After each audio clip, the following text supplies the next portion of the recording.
Welcome, everyone. Footy kickback with the Pom. And as always, we have special guests. So we've had some pretty special guests, but we've got a special guest here with a niche. Most people don't have a niche. I'm joined by the great man himself, Dylan Alexander, who you may know as the man that follows the draft. Big fan of Dill. Dylan, how you doing, mate? Good, mate. Good, mate. It's been a pretty... this weekend, it's kind of felt like it's dragged on a little bit with all the footy, given that we started, when was it? Way back on Thursday night. You and I got together for that live stream. But yeah, kind of pretty keen to go over it all. There was some interesting stuff. Probably one of the biggest upset rounds of the comp so far. It was, yeah. I mean, I have my moments of genius, but I did the live on Saturday, the Richmond game. And I had a few people in the chat going, oh no, Pom's picked another blowout, because either the good games or blowouts on the live. And I was like, I might be stupid here, but I think Richmond might challenge Gold Coast and look like a genius at the end. Yeah, 100%. Like, I don't know. It's weird with Gold Coast, isn't it? Because they'd been so compelling to start off this season, pretty much hadn't put a foot wrong. And then they come up against Richmond and you just start to get those like little lingering thoughts creeping in that could they lose this away from home? There was like the dimmer Marvel Stadium curse, all of that kind of stuff going on. And I don't know, like they went back to the Gold Coast of a few years ago right there. Like they kind of took all of that good work away. And I reckon they'll be slipping pretty heavily on the power rankings this week, I'd have to say.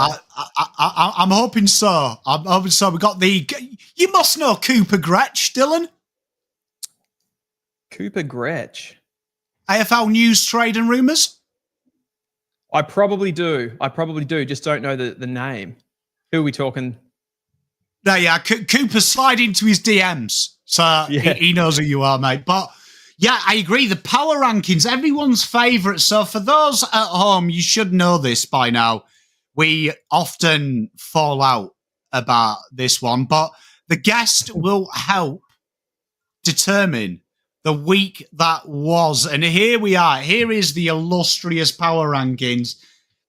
I think this is the only power rankings in the world done like this. I've never seen it done like this. But what we do, Dylan, is we go through game by game. So it's like our little review portion. And we're only allowed to move the two teams we're talking about per game. So like, for argument's sake, if we jump Collingwood to 1 now, that doesn't mean they'll stay 1 because we can't move them down and after that. So if they're 1, we talk about GWS and let's just say they won, but they didn't because they're frauds. We could move them up or move them down, but they'll stay where they are after that round and they can only move up and down as we talk about them. So they could be number 1 Collingwood after the first game, but by game 8, they could move down to 3 because we put other sides ahead of them. So that's how we do it. It's like a blind ranking in a way, sort of. Yeah. So it started off pre-season. Geelong were number 1. They were my pick to win it. And then as the seasons progressed over,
There we are. Sorry, everyone. My for some reason, my computer just literally restarted.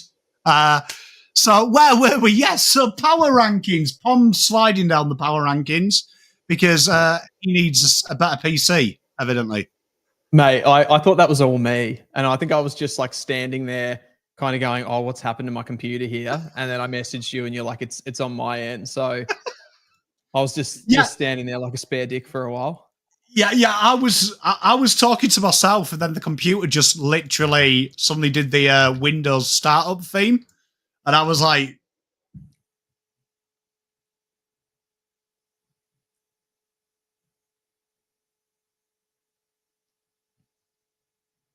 "Screen so we can see it."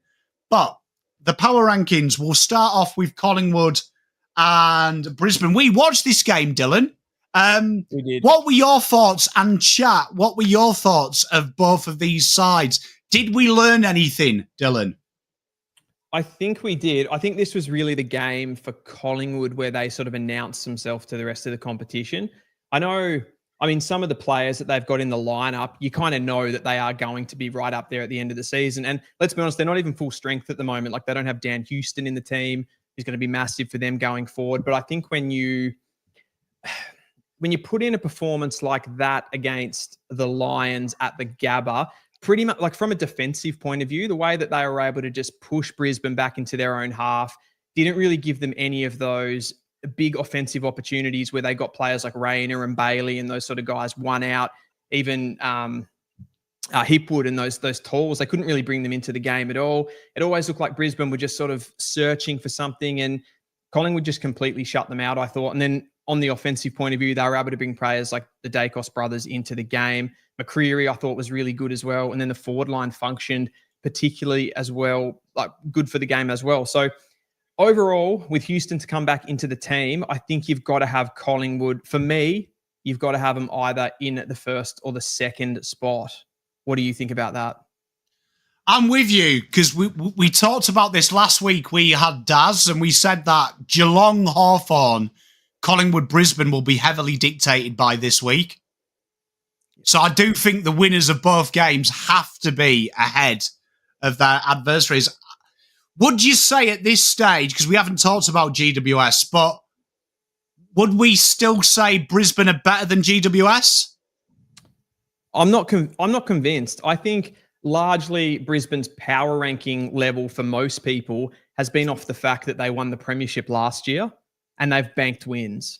I think they haven't really shown much throughout the season other than being able to put on these momentum shifts against the opposition. And I think that's been largely a mentality thing, I think, for the Lions, where they've been able to go on these runs, put pressure on teams who kind of know that Brisbane are a juggernaut. They know they've got those offensive threats in front of the ball. So I can't really say that Brisbane have done anything for me that's really changed my opinion of them from the back end of last year in a positive way. They obviously have Joe Danaher go out of the side, which probably puts their offensive threat down a little bit. So I think in some ways this loss probably humbled them a little bit.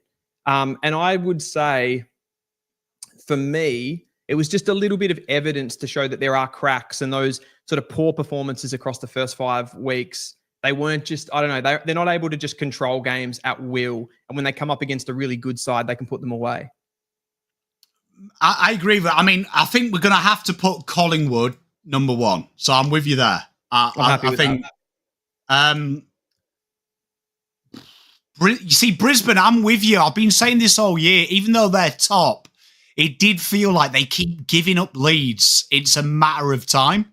It's a matter of time before I thought someone would humble them who was rubbish.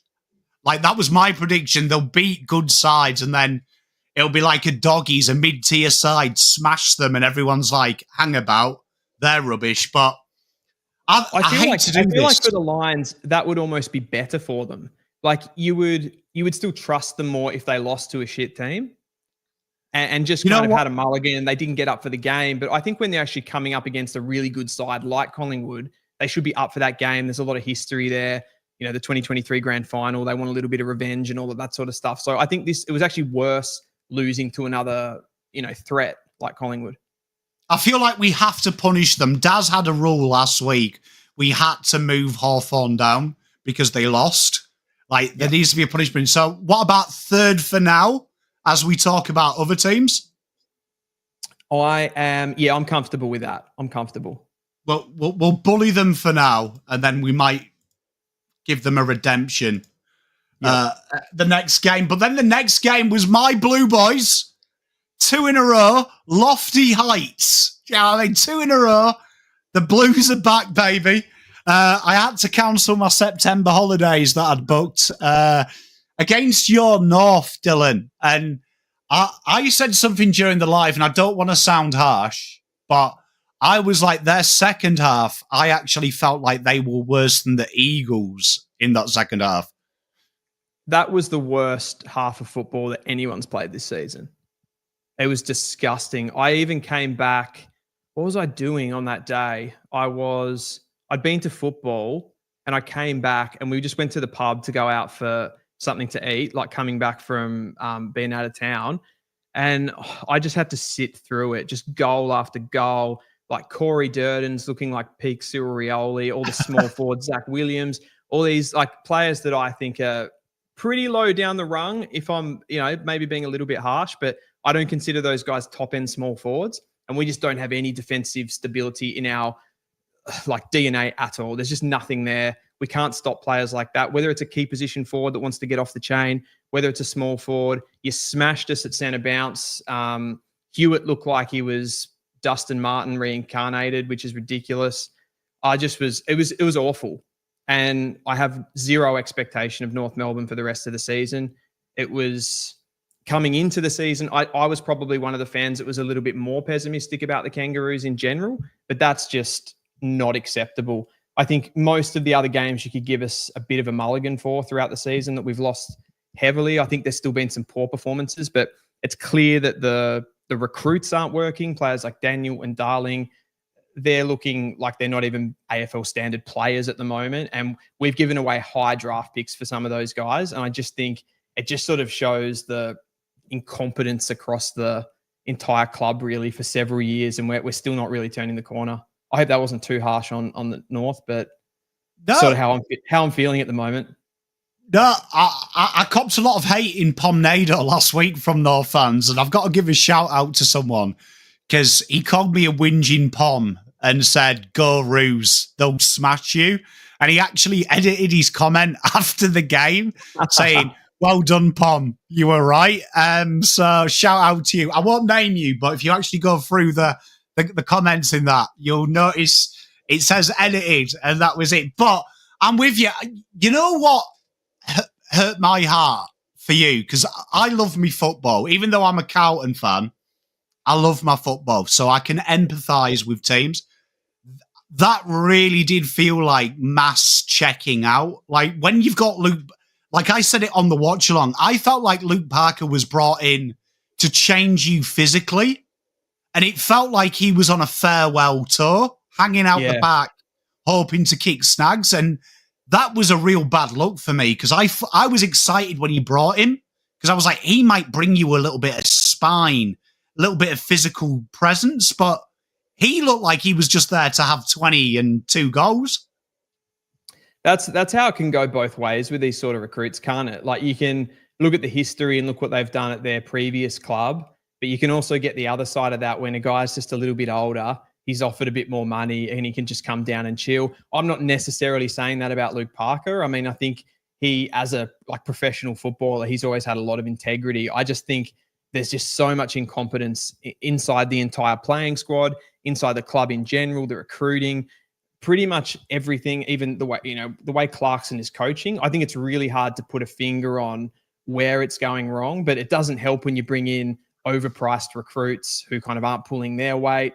The experienced part of the team, the players like Nick Larkey and McDonald and Simpkin and these types of players, like they're making huge mistakes and not really putting enough pressure on the opposition either. Like it's just a complete mess. I said to you on the live stream that North Melbourne, this North Melbourne team, based on what I've seen and what I've seen of Carlton, we can actually get at you from the midfield. And we didn't give a whimper. There was no physicality around the ball. I'm embarrassed that I said that.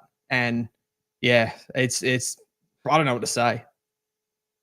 Mate, it hurts. Would you say it's fair to say, and this was my big question about it, all the other teams with established coaches, Dimmer at Suns, Ross at Saints, you can see the DNA.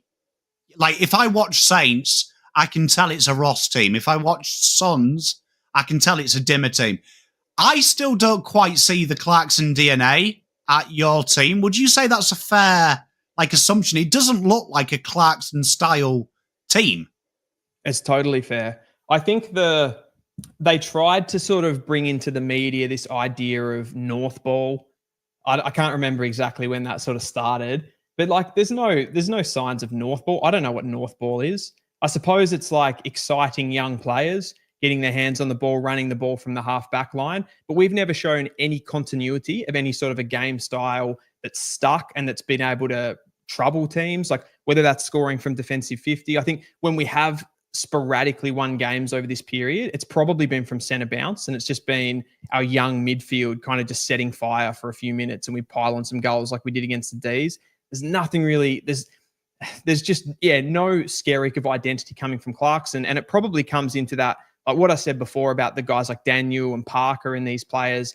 Are they really in it to sort of try to rebuild the club? And Clarkson's probably in that conversation as well, where he's had success at another club. Does he really care as much this time coming to North Melbourne where, let's be honest, he's on pretty good money. The club have gone after him 3-4 years ago, whenever it was. And it's probably, it's not the same as it was for him at Hawthorn. And I said it on the stream the other night that when he came into Hawthorn, he was so hungry to succeed. He wanted premierships. He wanted that success. He even did things like pay out of his own salary some biomechanists to help in their recruiting department and help players in their team get better and those sorts of things. And he was just so driven to make that a success. And then when he comes to North Melbourne, I don't think he's got those levers to be able to pull. I don't think you can find those little wins like you could maybe 10, 15 years ago. And it probably shows. And it's just a dire situation. I don't know. Mate, we feel for you. We do feel for you because I want to see North succeed. I do like Rhombus Isotape. When Tassie come in, where do we send North to? The saying, ship them off to Tassie. Might be Northern Territories. I'm from Tassie, so I'm probably just going to jump ship at this rate. Well, I mean, Carlton, let's talk. Ben Hewitt. I'm calling him Ben Hewitt from now on because I'm not too sure if that's Ben Cousins reincarnated. Absolute diamond, is it? Obviously, this is hard because obviously Carlton have beaten 16th and 18th on our power rankings. But I am going to propose, I do think at this stage, considering that the midfield has averaged 120 disposals for 2 games and our small forwards are all in a bit of form, I think Carlton deserve to go up to 12th at least. I'm not happy about that. I'm not happy about that. Where did I have Carlton? So I've got a little bit of a sheet here just to kind of give me a reference point. I had them at 13th. So I suppose it's not too far off where I had them myself, but I don't know. I feel like Carlton do this every year, right? They get a couple of easy kills, get a little bit of confidence into them. They're running on top of the ground. It's very, for me, it's very flat track bully behavior. You get West Coast. It's, everyone's kicking goals. You bring those small forwards into it. As soon as the tense sort of hard pressure comes, we're not just going to see what we saw across the first few rounds, which was a lot of fragility and players just playing inside their shell, really. That's probably how I feel about the Blues. I don't feel like these performances, and that's maybe partly me talking from a North Melbourne perspective because I've watched them just beat up my team who gave nothing really in that game. They were playing a glorified VFL side. So I don't give Carlton a lot of credit for this performance, but I suppose, you can only beat what's in front of you. And they did that. They took the easy kill and they smashed us. JC, look, I just want to enjoy it for a week, mate. Look, trust. If I had my way, I'd have as number 1, and it doesn't matter. Just for a week. You know what? I'll compromise with you. Look, how about I'll put you where we were 13th, right? 13th, and North Melbourne, I think we might argue about this. I don't think they're worse than Eagles long term. At this stage. Do we have more talent than the West Coast Eagles? Yes. I have more trust in the West Coast Eagles as an organisation, as a football club. I have more trust in them being able to turn this around with less than what North Melbourne do. I'm happy for us to be 17th, but it's got to be at least 17th. I just feel at least you've won a game, so I find it hard to have Eagles above them with them having 0. But I agree with you. At this stage, if I was a betting man who would finish higher, I would probably have to stick money on the Eagles. And I would argue that even though the Eagles they've been deplorable this season as well, don't get me wrong, and I think they'd only won one quarter up until the game at the weekend across the entire season. So that's pretty poor. But I actually feel like they've been in more games than what we have across the opening part of the season. I feel like we've just disappointed, apart from that Melbourne game, where, as I said, the midfield just caught fire from centre bounce and we went on an absolute rampage. We did okay against the Crows, I suppose you could say. We didn't completely fall apart. And then there was an okay-ish performance against an undermanned Western Bulldogs side. But I don't know, it's pretty close. If you're either one of those teams' fans, you're not exactly getting excited for the future right now. Yeah, and I suppose as well, at least Eagles will get excited because they've got picks to use. You guys have traded your future. Yeah, we're getting nothing out of this draft. We're in all sorts there. So not that, to be honest, I'm in that same camp where it's not as if picks are going to fix this for us. I still don't really get the logic around what North were thinking last year with how they did their picking and drafting and what they did with their picks overall. But I don't think us bringing in a lot of picks in 2025 is really going to move the needle. It's definitely whole club. I just wanted to ask you though, Pommy, on the Blues, what have you taken from those 2 wins? Does it actually give you confidence, or are you sort of more in my boat? Look, at the start of the year, I was quite open. I got a lot of hate from Carlton fans because I had us 6-12, and I was quite honest. The worst case scenario, I could see us finishing 12th. I feel like we're still a vibe side, and everything has to go our way, which I think the last 2 weeks you've seen. Our game style, when we break your spirit, we will destroy you. I still question, can we think our way around it? Which we saw Collingwood, our watch along, we did, Dill. We saw Brisbane and Pies adapt in game, and then Collingwood find a new way to beat them. They thought their way out of it. I don't feel like Carlton have that intelligence in the box and on the field to adapt when it goes tits up. I agree. It's like you're such an emotional team that everything is, and it's you. Let's be honest. It's usually the guy that is going to turn any game for you. It's Patrick Cripps, and it sort of starts with him. He's sort of an emotional player. I think he can bring other players into the game with just the sheer physicality and the sort of will to win. His competitiveness, I think, brings other players into the game. But you can't really ever see Carlton winning a chess match, can you? It's either sort of brute force, we burst you open, or nothing else. Yeah, and to answer your question of do I have hope, I do a little bit because I have seen, obviously under no pressure, I've got a caveat here, but I do think all of our players need to be in the zone. So I do feel 16 out of our 22 best players have almost had career best fortnights. So it's a great time to play Geelong for us personally, because that issue I have, I feel we're the most temperamental side. If we're a little bit behind the 8 ball, we'll see bad performances. I feel like this week, like you said, Dylan, correctly, Durden looks like prime Eddie Betts at the minute. So he's going to go into this game and going to go, right, I'll kick 7. Yeah, 100%. I agree with that. But I think overall with the rankings, I'm happy. We've got to get North into that bottom 2, which we have, and Carlton at 13. I think fair. until they would have to take a bigger scalp for me to get up. Mate, I agree. And then we come on to, in my preview, I did say, good mate of mine's an Essendon fan. I did say the most Essendon thing would be to lose this game because I was calling them the banker of the week. So this was a fascinating game. The Eagles showed a lot of heart, but that second half from Essendon, tell you what, Essendon impressed me, and I hate to say it. When Essendon are on, their ceiling is pretty good. Yeah, they're a bit like, they're another one.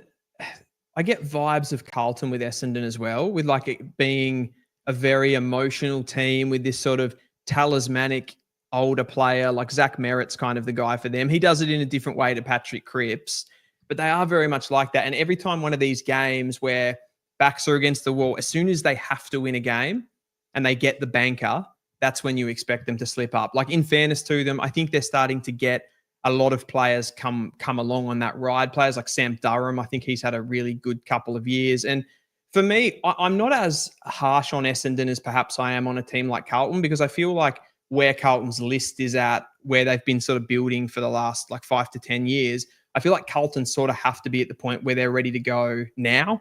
Whereas with Essendon, they've been able to be pretty active in the last few drafts and get a lot of talent into the team. You think about Nate Caddy, who's a player that's highly talented, but he's not really ready to play an impact right now as far as like propelling them to finals or anything like that. Isaac Kako, the same. He makes their forward line look a lot more dangerous, a lot more direct, and I think for the future, he's a big one.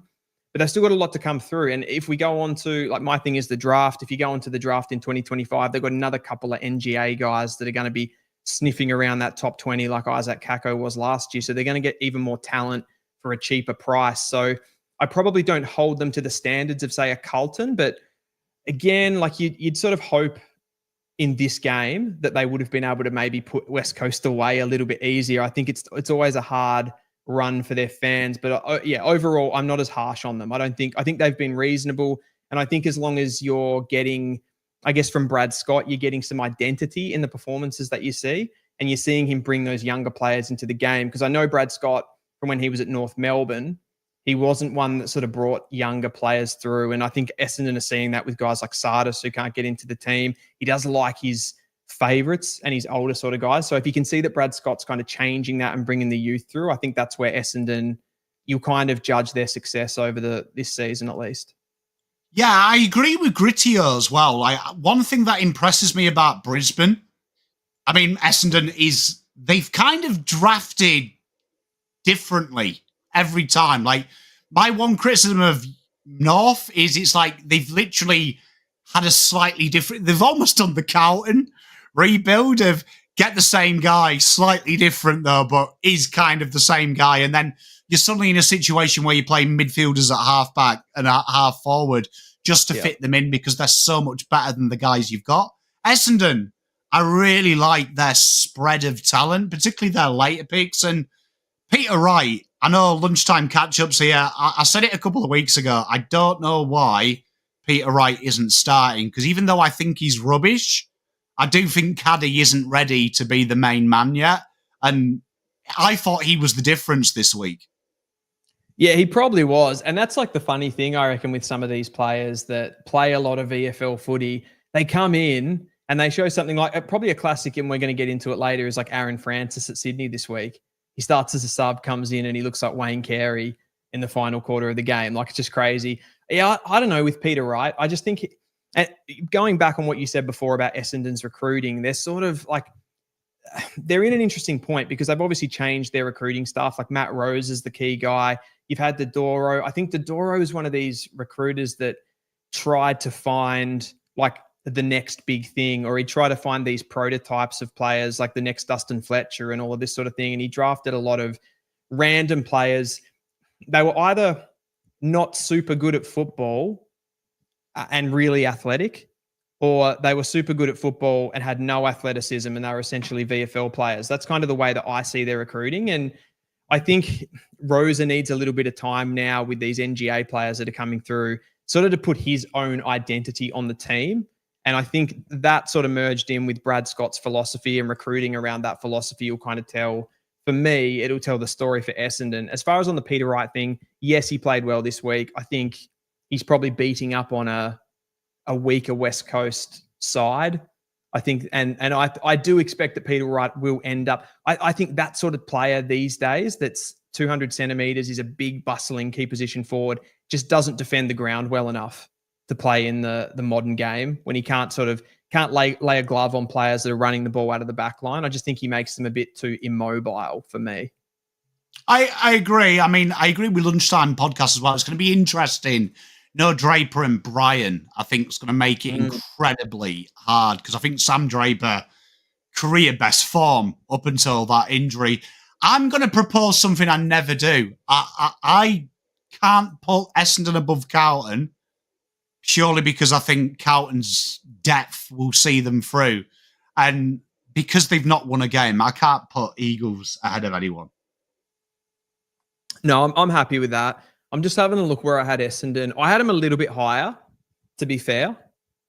But I feel like all those things I said about the recruiting, the new players coming in, I'm not as hard on them as some teams. And when you talk about some of the teams that we're going to go through next coming up, like Port Adelaide and Sydney, teams that played pretty deep into finals last year, I probably see Essendon as maybe exceeding those teams based on my expectation. But I'm happy for them to go around this mark.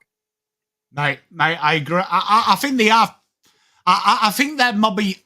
They feel like they're a bit like Richmond, I think, at the minute. Essendon, in the terms of like your history kind of sometimes makes you feel like they should be better than they are, but 100%. They are actually where they are. Yep, and I think it's also the big Melbourne tax thing, and it's just that sheer history, like you said, like it's the fact that they haven't played a final, and it's becoming a joke and it's becoming a meme year on year on year. So it's like we don't see them going in cycles like we should. They just should be playing finals every season. When you actually look at the list, how they've recycled it, I don't think they're ready. I agree. And then we talk about doing an Essendon, right? Fremantle did a Fremantle. Like Melbourne finally getting a win. But if there was anything Fremantle, it would be playing potentially the worst side on paper on form and somehow managing to lose. This was a crazy game. Pommy, I'm just sick. I'm sick of Freo. I'm actually just sick of them. Like, I don't know, put them wherever you want. 16, 17, 18. I'm happy for them to go as low as possible. I've watched them a lot this season because I've been doing the streams with Druzy, who's a big Freo fan. I just think they're very fraudulent. I think that if Hayden Young is not in that midfield, I think it's very pedestrian. I think like Andrew Brayshaw, Caleb Sarong, those kind of players, like they don't have enough game-breaking ability to me. Like, yeah, they're good players, but they're not really moving the needle. Like Caleb Sarong is a big handballer, doesn't get a lot of meters gained, not a lot of cut through, just wins your clearances. I think their back line is heavily protected by the fact that last year they always like to have it around the ground stoppages. They like to have that extra player around the ball, which protects their inside 50s. But when the ball actually is down there, I don't think their defensive back six really defends the goal well enough. And then you sort of move forward. And I was big on Shea Bolton as a recruit this season because they were a team that generated quite a lot of inside 50s with that clearance dominance by having the extra around the ball. But ultimately, I just don't think they have the cut through. And even having a player like Shea Bolton in the front half of the ground, I don't think he's going to move the needle enough just with the way that they aren't able to move the ball quickly enough off the back half of the ground to really get it. Mate, I agree. You know what? I feel like the most lazy analysis in the AFL is teams look at the midfield, right? And then they just disregard everything else, right? Yeah. And I've got no denial that I think Darcy, Sarong, Brayshaw, Sharp, O'Meara, Young, on paper, says it's solid, right? And it should be a top 8 team. But I agree. When I look at like Alex Pearce, who I think is a great servant, but I think he's most clubs' second defender, in my honest opinion. And then I look at Luke Ryan. He's basically Jordan Ridley 2.0. He's going to get a lot of the ball, but I don't look at Luke Ryan and go, oh my God, I'm playing him this week. And then I look at Brennan Cox and James Aish. Outside of Jordan Clark, I don't look at that back line and think, okay, you're going to stop Adelaide. You're going to stop GWS. I feel like that's fragile. And Josh Tracy, for me, blows so hot and cold. Like, if he's your main key forward, you're asking him to kick 100. Yeah. Yeah, they're defensively fragile when they're actually put under pressure. And I think that comes back to that conversation we had the other night, Pommy, on the stream. And I was saying that we get in the AFL, we get so sucked into numbers. So like Sarong and Brayshaw are probably the best exponent of that. They always get big numbers. It's always, Sarong's always had 12 clearances. He's always had his 30. It's mostly handball.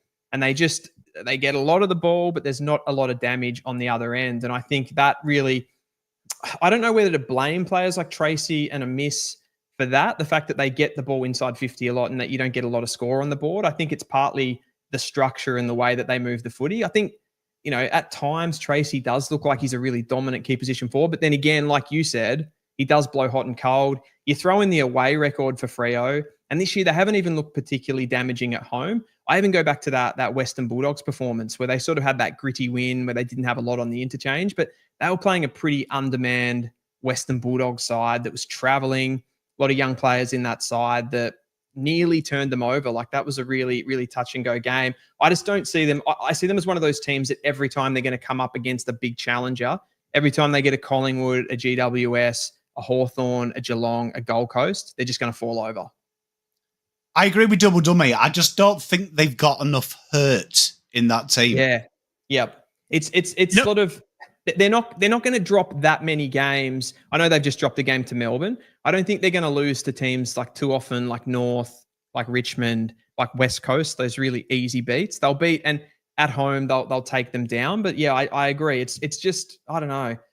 It's hard to exactly explain what I mean, but it's just like a lot of ball, no cut through. You know what? I'm proposing we put them 10th. Any, you're not a fan of putting them 16, 17, 18? I feel like Fremantle are like the best of the rest. Yeah, that's fair. And Melbourne, this is tough. On talent, do we put them above Richmond? Like on the park right now, as far as like they should be better. Absolutely. I think they should be better than Essendon. They should be better than probably Port Adelaide. Because we've still got to talk about Richmond, but I feel like Melbourne should be higher. But I still question Melbourne if they were playing. I don't think that win's as impressive as Melbourne fans think it is. No, it's definitely not. I wasn't, but watching that game back, I wasn't particularly impressed with their performances other than, I guess, they're kind of their legacy players, which that's pretty much what Melbourne are at this point, right? Like they're just a legacy team with guys that won the 2021 premiership and are sort of, in a way, still living off that. Just not enough recycle and refresh going into it. But yeah, definitely on-field talent, better than Richmond. But I think Richmond's, if you go on performances of what Richmond have actually done across this season, I'd have them above. They've exceeded for me.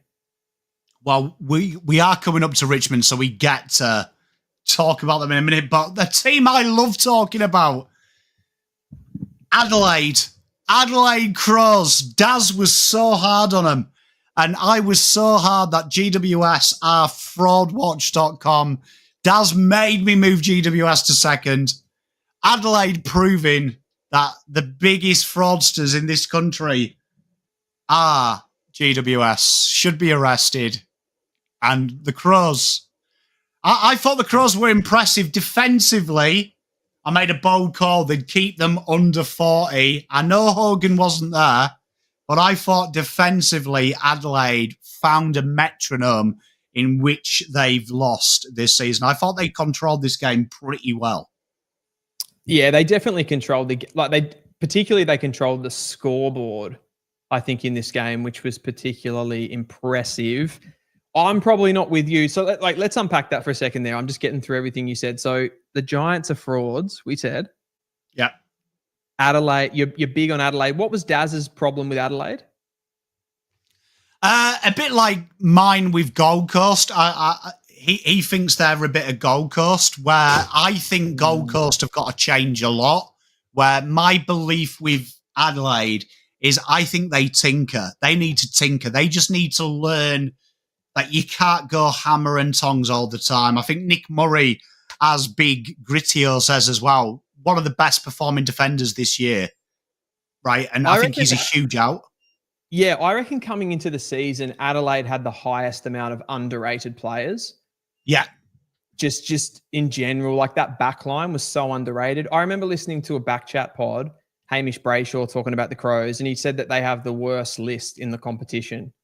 I think his quote was they have no A graders at all, which sounds like 5-6 weeks into the season, sounds absolutely nuts. I do think in that control side of the game, which sounds strange again, because in this game, they did really stop the Giants from being able to flick the ball around. It wasn't one of those end-to-end games like it has been. But I think that, I don't know, did you watch this game? Because it was a weird one. It was like the converting inside 50s, with both teams were under 10%. It was like one of those games where for seemingly no reason. What's that? It was a war. It was a war of attrition, this game. Like it was. Yeah. But I will say this. I felt this is GWS's problem. I feel like GWS are Gold Coast 2.0 5 years ahead of them. I feel like they are all slingshot, all exciting, but they have zero D, like zero defense. I feel like once you take it to them and you stop that sexy movement, I don't feel like they have a plan B. I feel like if you combine Carlton and GWS, you'd have the best side in the world, right? Interesting. I feel like their inability to control games and control those momentum swings, they don't, if you look at their players, like again, when you think about control, you sort of think about those halfback players, right? They've got a lot of players with dynamism and penetration, like Lachie Whitfield's just running up and down. He's just constantly creating that overlap. You've got Lachie Ash, who's a pretty dynamic halfback, flying off the back. Finn Callahan from the midfield.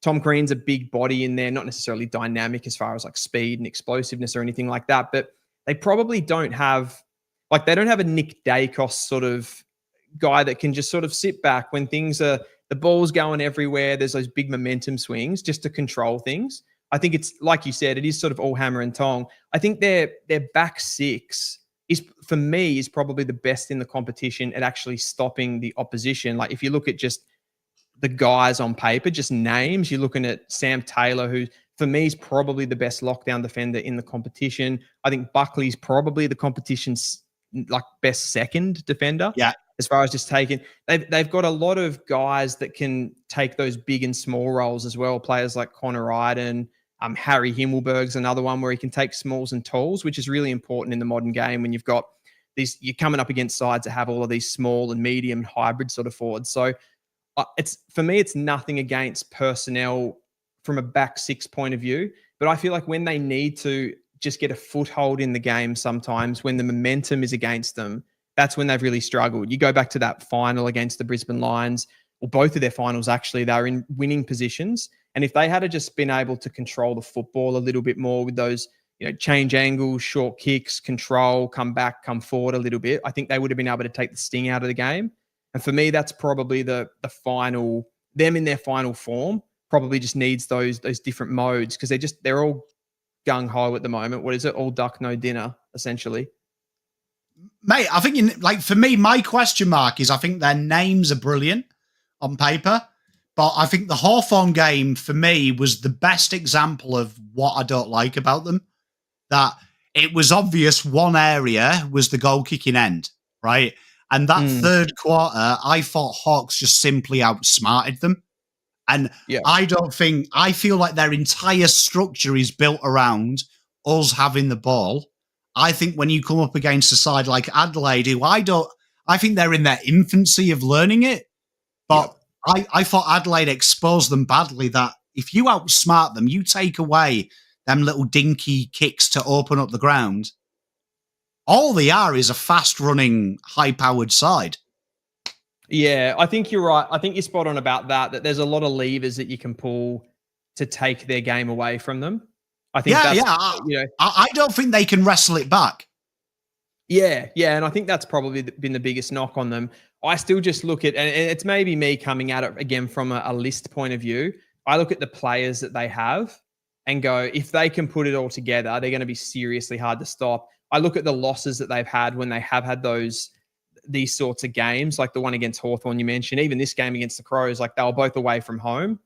So I'm sort of happy to give them a mulligan at this point, and see how the middle of the season goes. I think if they aren't able to fight their way out of it and they still have the best players on the field, I think in this game, if you actually look at it sort of holistically, I think there were periods of the game where they could have actually got back into the game. I think their forward line wasn't functioning particularly well with Jake Stringer in it. I know he had a few shots at goal, had his chances, but it looked like things just weren't they weren't kind of on the same page and it wasn't all kind of working properly. So I think for me, it needs a little bit more time. I'm still hot on them, but I can see where you're coming from. You know what? I can prove it to you as well. Look how good this looks, Dylan. No. Did you just do that? Did you just do that then? No, I'll be honest. I've had it in the pipeline for a bit. I've just been waiting to release it. You know what I propose, right? I propose Adelaide move up, because we haven't talked about some of these teams. I propose Adelaide move up to 5th, GWS move to 6th, Gold Coast move down. I'm okay. I think Adelaide at 7 currently is too low. Because if it looks something like that, because we've got to talk about Geelong and Hawks, so we'll adjust them accordingly. But I think for now, in my opinion, Adelaide are the next best team outside of. I don't think Adelaide have done a lot wrong this season. I think they're like offensively one of the strongest in the comp. And I reckon they're one distributor short in the back half of the ground. I want to move them here, if I'm honest. Yeah, I do too. I want to move them above Hawthorn. Let's do it. They are up the Crom. I'm happy because like the Hawks for me, since Will Day's been out of the side, like the funness to watch meter has gone significantly down. They are. Look, that makes me so happy. That's hot. I will get Giants out of this 8. I will. My mission. The hatred is real. I love like sometimes you just get on a team and you just get an idea on them and you're like, I want them gone. Oh. You know what it is? There's a little bit of bias. I just can't stand fucking second teams. And hearing GWS, I mean, all the time. Oh, I don't hope they do well. Yeah. I don't. But then we come on to the shock of the round. Richmond, Gold Coast Suns. Richmond, absolutely beautiful performance. Probably for the first time this year, I would say their senior heads stepped up as well. I think against Carlton, it was the younger heads that shell-shocked the Blues. Yeah. I felt this game here, you saw their senior stars also come to play. And Nick Vlastin, oh, Jesus. Like, if you did all Australians for one game, it'd be a walk-up start. I'd love to know how Nick Vlastin didn't win the best on ground. I can't remember who they gave it to Jaden Short. I thought Vlastin was in his own realm. Did Jaden Short win the medal in that game? Yeah. You're kidding. Gee, I thought like straight off the bat, I thought it would have had to have been either Vlastin or Seth Campbell. Yeah, I'm with you. They were just absolutely imperious in that game. I suppose you got to throw Noah Bolter into that conversation as well. Probably, a big question mark whether he actually should have played the game. For me, I'm probably in the camp that he shouldn't have, given the severity of what was going on there. But far out, he had a game, and that when you see a game like that, you always get question marks about the opposition, where you've got like Vlastin taking double figure intercept marks. You got Bolter taking a lot of marks. Did Gold Coast actually, did their forward line, did they actually show up to play that game? Were they actually really fighting in those aerial contests? I know Druzy and I have talked about it a lot through the year, whether we actually rate the Gold Coast Suns. And we sort of, I think on paper, we sort of do. But the question mark probably is about that forward line, just given how young it is with Ethan Reid and Jed Walter and those sorts of players. So, yeah, I don't know. I don't know if they're going to have the physicality to play in these big away fixtures when you're playing on. I think that's one thing bringing this back to Richmond, who we're actually sort of talking about here. That's one thing you do forget about the Tigers. They had so many injuries last year, but the defense is really strong still from a personnel point of view. Vloston, Bolter. There's for some reason the other medium defender has another B surname. Ben Miller? Ben Miller's another one too. There's another one as well, medium defender.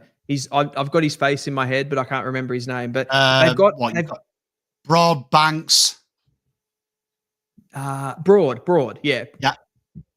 That's who I was thinking of. So they've got a lot of experience back there, guys that have played, even Jaden Short, played in premiership teams and stuff like that. And I think when your back six is really strong and you've got a couple of wise heads in the midfield like Taranto and Hopper, if they can keep fit, Richmond probably aren't going to be as bad as we thought, because we're sort of judging their performances largely on last year and how bad they were. But a lot of those guys were missing. Mate, I agree with you. And my reservations as well with the Suns is kind of similar to GWS. I think their PODs are Hogan and King. And it's no surprise in this game, once you took Ben King out of this game, it looked like it was GG's. You were kind of in that third quarter just waiting for Ben King to get going. And you thought if Ben King gets going, he probably wins them this game. In all fairness to Richmond, it felt like they were working overtime. But that second quarter, I think, said it all. When Ben King didn't mark it, that was the problem. It was easy to defend. So this is an interesting one. I'm proposing something shocking here. Richmond over Melbourne, because they have won 2 games. Maybe even Essendon, because they've won 2 games. And Suns, I think for now, you have to knock them out of the 8 if they lose to the side that was bottom pre-season. I'm pretty happy with that. What you've just, I reckon Richmond, you can't, most people had them potentially not winning a game this season. That's how bad people saw that team going into this year. I think they've considerably overperformed expectation with the Carlton game, with the Gold Coast. They've beaten 2 sides that are actually coming into the season had a lot of hope around them. Everyone was talking about the Gold Coast Suns as one of the top 4 teams in the comp. So I think you've got to give them a lot of credit. I do think that the Tigers over the long haul, over the season, they'll fall down a little bit. So if they're not climbing up the rankings during this period when they're actually getting some wins, I think the season's going to be hard on them. So I'd love to see them up above definitely Melbourne and probably the Bombers too. Yeah. God, then let's do it. Let's do it. Let's give them some vibes. You've got to give them some vibes. And you know what? For now, I'm proposing we drop them as a punishment, because I feel like that they're the type of games why I don't trust Gold Coast, because they're the games you have to put away in Melbourne. I don't care if you don't travel. You have to beat Richmond. Well, it's the same thing we were talking about. It's when that expectation comes on you with Essendon going to West Coast and Carlton a little bit as well. Carlton now, they're getting some wins while the pressure's off. But when that actually that big performance comes, everybody's watching you. Everybody's expecting you to win. Not that many people were watching that game. Let's be honest. It was at Marvel and nobody really cares when it's the Gold Coast. But yeah, Gold Coast just consistently haven't been able to do that as a club. And I think until they start to bank those wins, they're going to be slipping outside the A. And I don't, let's be honest, they've got no fans anyway, so nobody cares. I'm genuinely shocked that there's a cheer squad at Melbourne games. There must be some kind of special Centrelink benefit that I don't know about. Yeah, it's nuts. I don't know how many members they have. But to be fair, talented team, very talented young team. And I think they will. I think they'll play finals this year. I think they will. I do think they deserve a punishment. And I agree with Double Dummy. Definite paid actors. Definite paid actors they are. Yeah. I don't believe they're real. And then we come on to another team that could be on fraud watch. And it might be something to do with New South Wales. Sydney might be the capital city of fraudsters. Sydney getting downed by Port. And another classic Sydney performance. Do nothing for 3 quarters. Have a tail wag in the 4th. I know they've got big injuries, but they do look bad. Why though? Like with Sydney's injuries, like I don't feel like the Western Bulldogs got the same leniency around their missing players, like Treloar, Bont, these kind of guys. All of a sudden, like Sydney, I know, like okay, I know it's Goulden, who's probably, as far as like a system player, he's the guy that they give the ball. So he's their biggest ball carrier, a huge part of that team. But all of a sudden, some lesser names like Joel Amati and McDonald, they've turned into serious players in Sydney's eyes when they really haven't been. Like you talk about McCartan being pushed forward with under Cox. I don't think like that when Amati and McDonald and McLean and those players were available, he was still looking to do that. I think he's tried to do that because he doesn't rate those guys high enough anyway. So I don't necessarily consider those guys as being big injuries in the context. I know Papley's out. Papley is a big one as well to go with Gould, I'd put those two. Mills hasn't been available for 18 months. Let's be honest. He wasn't available all of last year and they made a grand final. I just think that team, you start to look at it now and you probably have to start saying that John Longmire in the last few seasons actually overachieved with that side, given the deficiencies they have from a key position stocks point of view, like Amati, McLean, McDonald, those players. Like Longmire played those guys, but are they really good enough to be able to carry a top line, a top forward line? I think all of Sydney's game plan came from the midfield. It came from Warner, from Heaney. They had a pretty good balance in there with Rowbottom as that anchor. And then they moved the footy really well with Blakey and Goulden and these types of players. And then they were just solid in defence. And I think under a new coach, things change a little bit. The instructions change a little bit. And I think probably Cox, if you're being harsh on him, he's probably tried a little bit too hard at the start of this season, just trying to make some big calls like he's put Wicks into the back line. That one's probably been a bit of a tick, but McCartan's been a shocker moving him forward of the ball, what it's kind of done to the scores against. And he's tried to pull a few levers here and there and just made some mistakes. So I think he's had a tough start to his coaching career. And I think the Sydney list is now being exposed. It reminds me a little bit like when Alex Ferguson retired at Man United, and maybe that title win was a complete genius stroke by him, because since he left, that team looked rubbish, and since then has been rubbish. I do see a lot of that. I think Double Dummy nails it. It feels like we've kind of just expected them to back up last year. New coach is going to give them some fresh energy. But suddenly it's game over. Like suddenly you're seeing it for its cold-heartedness. And I agree with you. We've had doggies quite high up because we've given them praise for doing what they're doing, minus Bont, minus Treloar. Even when they lost, we kind of said they'd probably win that if Bont and Treloar was there. I'm not 100% sure the way they've played. They would have won games with Goulden and Cohen. I feel like it would have still happened. It might have just been a little bit more contained. Yeah, for sure. And I think then you start to, like, your brain goes back to those performances last year where some of the stuff that Isaac Heaney did in 2024 was actually incredible. Like, I've never seen a player dominate a game or like moments in games. Like, I remember back to that Collingwood game they had last year where they really needed a win.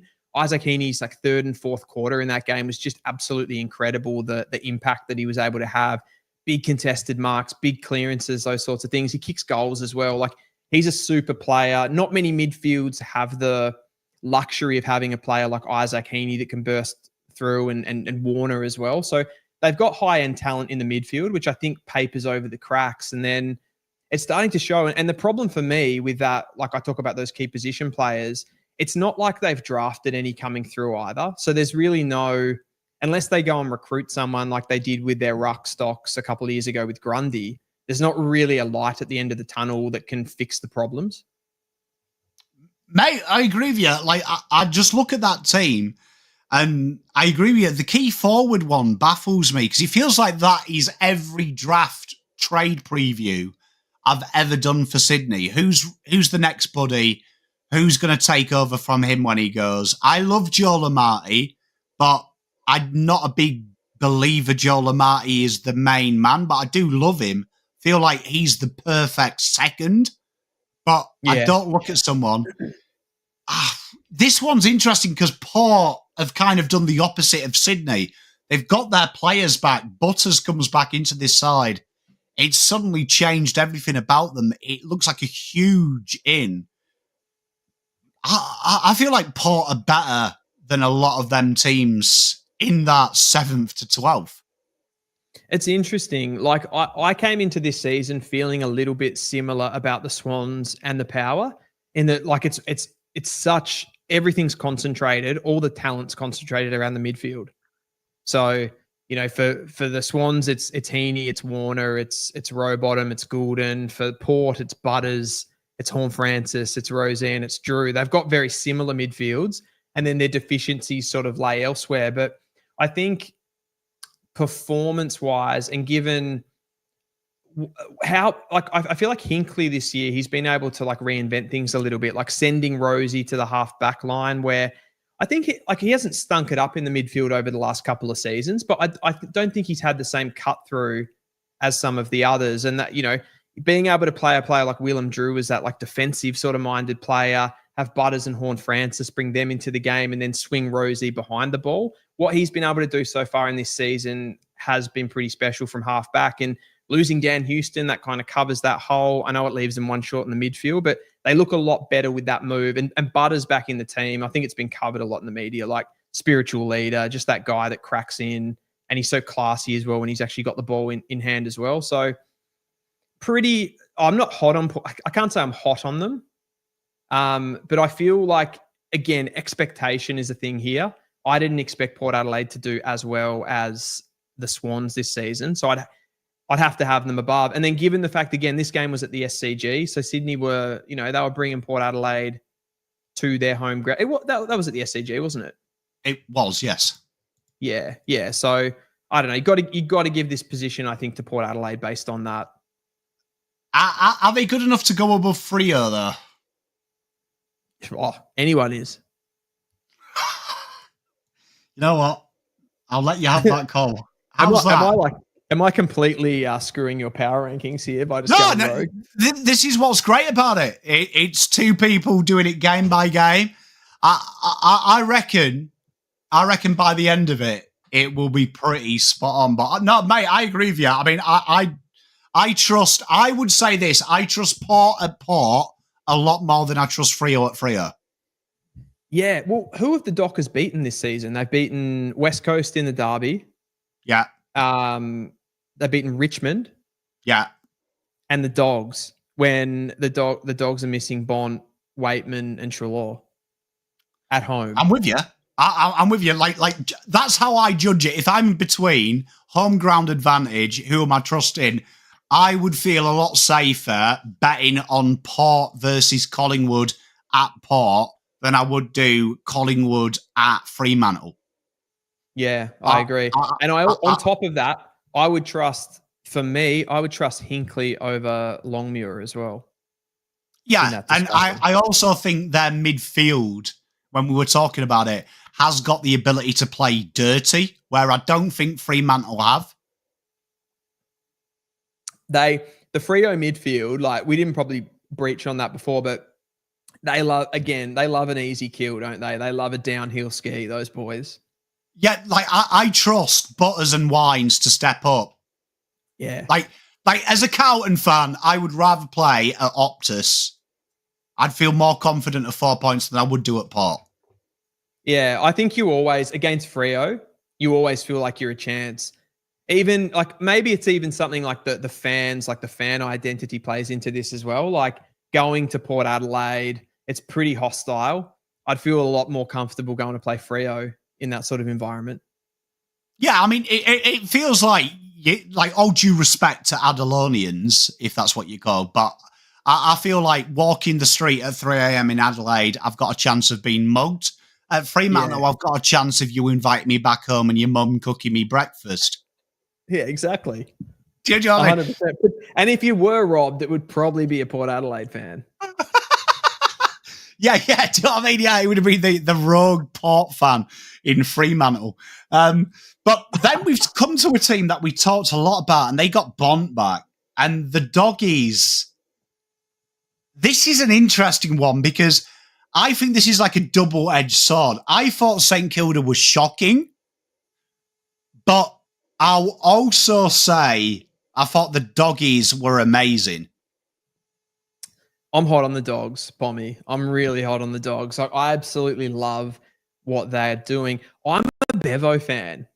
So I'm in the minority massively here. People dislike Beveridge. I think and I know this isn't completely down to him. This is a club thing, but I think the Dogs, like their recruiting over a long period of time has been really good. Like they've always been able to sort of sniff out talent, get it with some of those low picks as well. But then what they've been able to do in this last few years, like recycling the talent with McRae, Daniel, Bailey Smith, they wouldn't have wanted to move on in fairness, like a pick 7. He's very dynamic as a player. But McRae and Daniel particularly, being able to get rid of those guys, get a little bit of draft capital back for them while they actually still had it, I think is super impressive.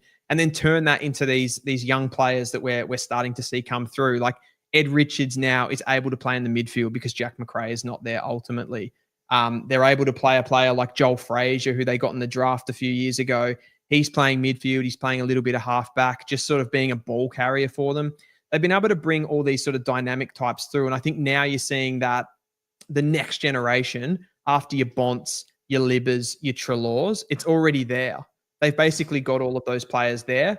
And Bontempelli, like still 29, I think. If these guys can fast track and you've got a player like Sam Darcy in that forward line, I still think the Dogs can do something this season. Like they're probably, if we're looking at it really deeply, they're probably still a couple of small defenders short. Like I don't like Bramble. I don't like Oscar Baker, those types. It was good to have JJ back in the team running off halfback. I think he's a little bit more than what they had there before. But yeah, players like Bramble, they're going to struggle. They turn the footy over, et cetera, et cetera. Maybe the small forwards are not quite enough. But if you do get Waitman back into the team, I think they're going to trouble a lot of sides. And sometimes it just pays to recycle your list a little bit more and just get some youthful exuberance in there. Like I talk about Frazier and Richards, and I think they're showing that. And if you've watched Dogs games this season, you've at the bare minimum, you've been excited by them. I agree. And I think, the wonderful thing, I said this in the live, few sides have this ability. Collingwood do, Hawthorn do, Geelong do, and the Dogs do. They can beat you in 4 different ways. They can beat you if it's a slugfest, if it's a fast turnover game. They can do that. Like, they can do that. Where the Saints, I've loved what they've done so far, but what scares me, this really did scare me, is you take away that strong defensive foundation by overrunning it. They don't have the kicking power and the skills to go over the top of you. And for that reason, I think we might have to do a massive drop on the Saints. This sounds horrible. I genuinely think they're worse than Essendon. I don't disagree with that. I think watching the Saints across this season, and I think this is what you were touching on before, like if they're not at 150% intensity as far as their pressure without the ball, forcing those turnovers, they've got high transition players like Sinclair, Nasiah Wanganeen, Miller. They've got all that flying off the half back line. I think their key position defensive stocks are decent when you've got Wilkie there. Probably Community is the one that probably struggles a little bit back there. But if the problem with that game style is you've got to be up, and we've seen in the AFL, it's a very physically demanding competition, 5-day breaks, 6-day breaks, those sorts of things. They're just not going to be able to be up all of the time. And if you add into that the youth that they've got coming through, like players like Garcia and Darcy Wilson off a wing as well, those sorts of players, like they are just going to struggle a little bit at times, I think. And I had the Saints pretty low at the start of the season. I either had them bottom 4 or just outside the bottom 4. And even though they've had some of these big performances, like the big win against Geelong, ultimately I don't see it changing. Like they're just not ready, are they? Mate, I'm with you. And I feel the top teams, and I hoped I was wrong when I commented on Saints. What I love about Saints is I'm a firm believer everything needs to be built from defence. But I was hoping at this stage, maybe I was foolish. I thought after that Geelong game, maybe they've proved they've got a point of difference. But as soon as they've come up against them fast-paced sides, Dylan, they've been cut apart. And GWS, Dogs, that Adelaide game, teams that are willing to just keep knocking on the door at pace, it does seem they haven't got the kicking power to hurt you. It's almost like they're playing an archaic brand of football that would have worked 10 years ago, but without the talent, you're sitting ducks. Yeah, and I think you see that midfield at the moment, which I know it's got more talent to come through when you add in the younger guys, but if you're running an AFL midfield with Jack Steele and Jack McRae in it in 2025, you're going to get ripped apart by some of the athletic freaks that are in the AFL at the moment. Like if you're playing on a guy like Finn Callahan and you're Jack Steele, you're just not going to be able to run with him. And I think that's what we'll see with the Saints. As much as Saints fans have got behind Jack McRae, he's had like a couple of really good games when he's played. He's played up against a Geelong, up against a Richmond, where you've got Geelong, like as much as Geelong are a high-end side, they don't really do it around the centre bounce midfield. Their game's heavily built around transition, so those inside mids don't necessarily get found out as much. Richmond, it's sort of like Taranto Hopper, so they're not the most athletic types. But when they come up against the big dogs, this Saints midfield is going to get whacked. I agree with you. My complaint with St Kilda is I feel like for 2 years they absolutely went mental on outside run. Yeah. And it feels like they don't fucking have outside run. Yeah. Sounds really weird, but it feels like they play an inside contested slow game style when all their talent is on the outside. And it just feels like it needs a reset, doesn't it, Dylan? It feels like if I look at their list, it feels like they've had 4 list managers in 10 years. Yeah, it's an interesting one. I probably would argue that the run is there as far as the talent coming through. I think there's 2 things. It's like, is the talent ready? And then the other point of that is on any given matchup, if you get completely belted in the midfield out of the middle of the ground, it doesn't really matter if you have outside run, because if you don't have the football and you can't get the football off the opposition, you're still going to struggle and you're going to look slow. And I think that's probably what we saw. But it's like they still need that representation of those guys coming through. Like they dropped Travalia back to the VFL.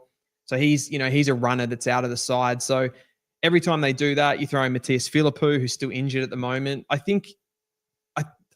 do think they've got high-end talent there.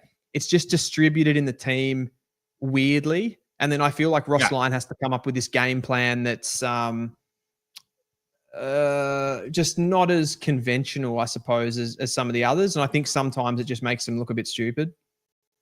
Mate, I agree with you. I mean, this one's interesting. I'm proposing Saints 15th. And I don't think the Dogs are as good as anyone in the top 6.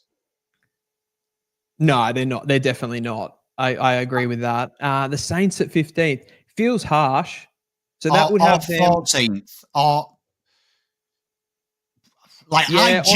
maybe it's the blue in me. I think we play St Kilda tomorrow. We win. Yeah, you do. I agree. I agree with that. So yeah, I think Richmond maybe lose, but I also think if Richmond play like they did this week, I think they win. I would still back the Saints to beat Richmond for sure. So in a one-off game, definitely. But you go for it's tough on the Saints because I feel like who have they beaten? The Cats was the big one. They're sort of living off that one, aren't they? Yeah, but it's a little bit like when I look at this game, when I look at this like thing, I feel like it's a bit like us having Port here because they beat Hawthorn, but Port always beat Hawthorn. Yeah. So I think there's like a psychological thing there with the Cats that I feel like it meant more to the Cats than it should have done. That's this like expectation thing, right? Because if I see St Kilda in its current form go up against most teams, although I do rate the talent, not necessarily the distribution at the moment and the current list they can pick from. But if they're going up against most teams in the comp, I'm still tipping them to lose. So yeah, I agree. And on that but then you could throw Richmond into that too, right? So you have to also you have to reward the results that they're getting. But I think if you'd overall just the exceeding that Richmond have done, I'd still be happy to have them above the Saints in this list. Mate, I'm with you. It's one of them ones because like I agree with Mitch. They did. I do love Saints. My question mark with Saints was at their draft. I felt their draft for me made no sense. Like, yeah, you're not a big fan of Tyroo, are you? Look, I think he could be a good player. Is he someone I would have taken in the first round? Absolutely not. Absolutely not. Because I've seen these players, like I say it about Brodie Kemp, seen these guys who are hybrid, exciting talents in their draft year, but in the men's game, different kettle of fish. And that's a project to me. If I was a first rounder, unless my list is cemented, I'm not projecting a player. Do you know what I mean? Unless I've got 3 picks in the top 15, like Richmond. That's where you take a project, where you get a bit exciting because you're probably guaranteed 2 out of the 10 are good. And then you maybe take a little bit of a punt with your 3rd pick. I felt like exactly what Mitch says. They needed a big inside body. And I thought someone like Josh Smiley, Harvey Langford would have been the call I would have taken if I was Sauce. And this was the first draft Sauce went Sauce. In my opinion. Sauce went Sauce. Sauce kind of picked every player that potentially could be good. And that's what he did at Carlton too many times. It's tricky, isn't it? Because I feel like that in St Kilda's recent draft history, that has worked quite well for them since probably 2020 when they've gone for players like Philippou. He was a really upside pick. Nasiah Wanganeen Miller, a really upside pick. And then a little bit later on Dusty Wilson, another one, very sort of high upside. Probably not like, again, all of those players sort of started as flanker types. So you're not picking that kind of bankable 30 disposal midfielder. You're kind of going, we're going to see what this guy's like. He's pretty athletic, got a lot of upside, not necessarily putting the numbers down. So it's easy, I guess, to fall into the trap that you just consistently sort of draft like that. But I don't know. It's hard. I mean, obviously with the draft, it's always, it takes a long time to see if it's actually worked. I did like the Travalia pick because I feel like down the track, Travalia will be a pretty good midfielder. Where I think they could have done a little bit better with this, I reckon they should have in the off-season, rather than go for that McRae type, that older sort of slower midfielder, is get someone in there with just a little bit more bite and probably go for like the Matthew Kennedy. So you've still got those developing young guys underneath like Travalia who's going to take a little bit longer. Because ultimately, I think the midfield that they're going to want to go with long-term is Philippou, Travalia, and probably Garcia. So that's not a midfield for the now, regardless. I agree with you. I just felt that reminded me, this draft this year reminded me of when we got Mitch McGovern in 2018. You did not fucking need another forward. you needed midfield help to protect your young guys, and we ignored it. We blew a pick on Mitch McGovern. This is what it felt like. Like, I agree with you. Toby's a great selection for them. If they'd gone with Toby, Matt Kennedy had come in, and then say they'd gone Josh Smiley with their first pick, I would be in agreement saying, you've got Kennedy, he's protecting Josh. Josh plays 12 VFL games this year. He's phased in round 13, round 14. And then you've got Trevelyan dancing around in VFL. But, like, Tyree for me ain't playing AFL football till 2026, 2027. And you've lost Josh Battle and didn't really fix that today anyway. I just felt like it was a disaster this year.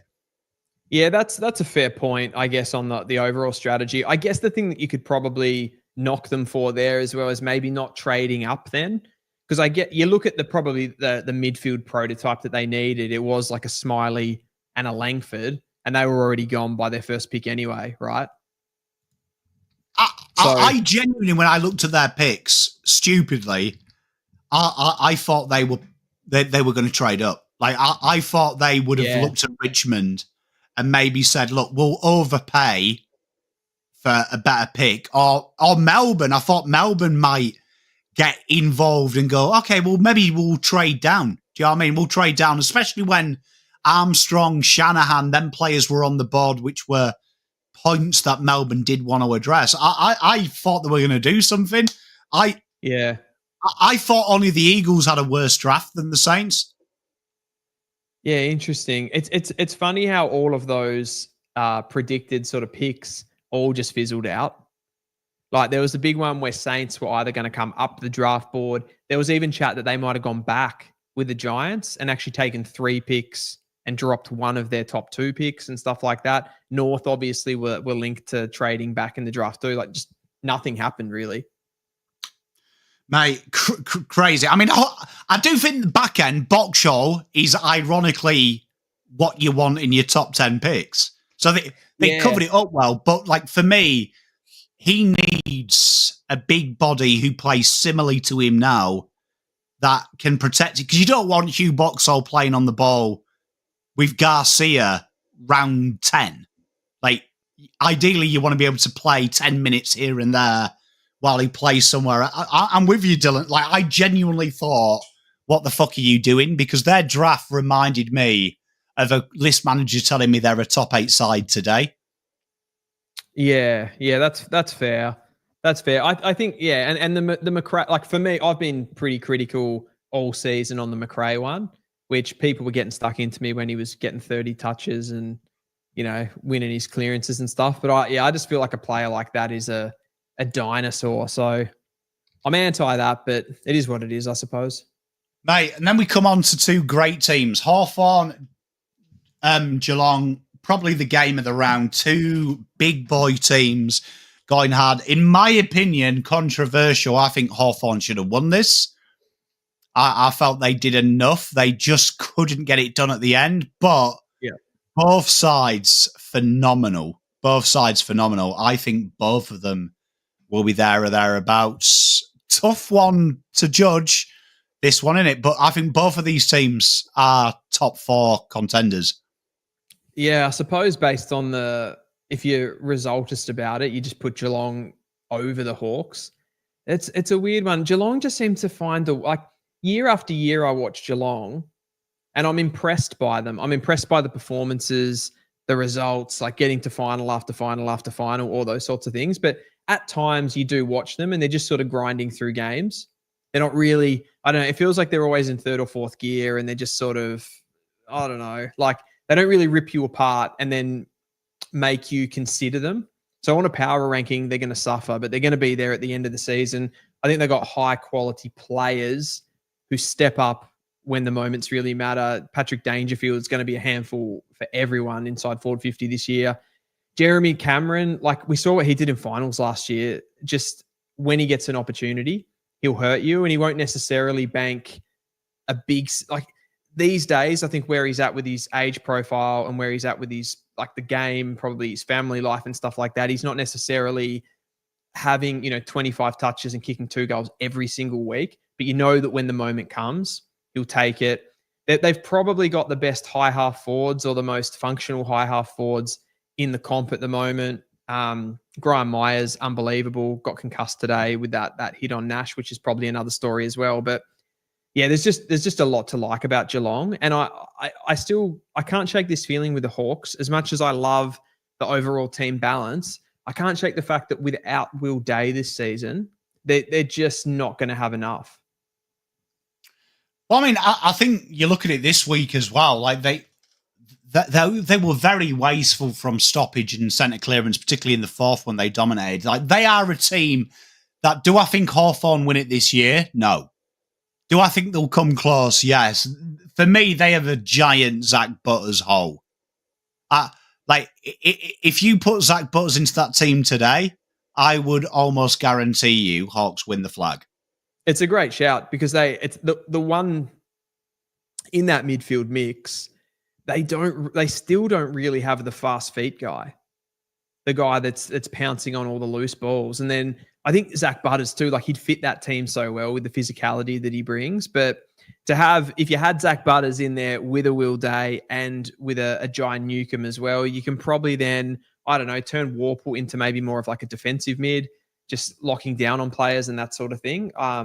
That'd be absolutely epic. I suppose for this season, if we're taking away the Zach Butters thing, I feel once you look at that midfield when it doesn't have Will Day in it and it's Newcomb, Warple, I think Nash was pretty much playing as the third guy in there today. It just looks a little bit one-paced for me.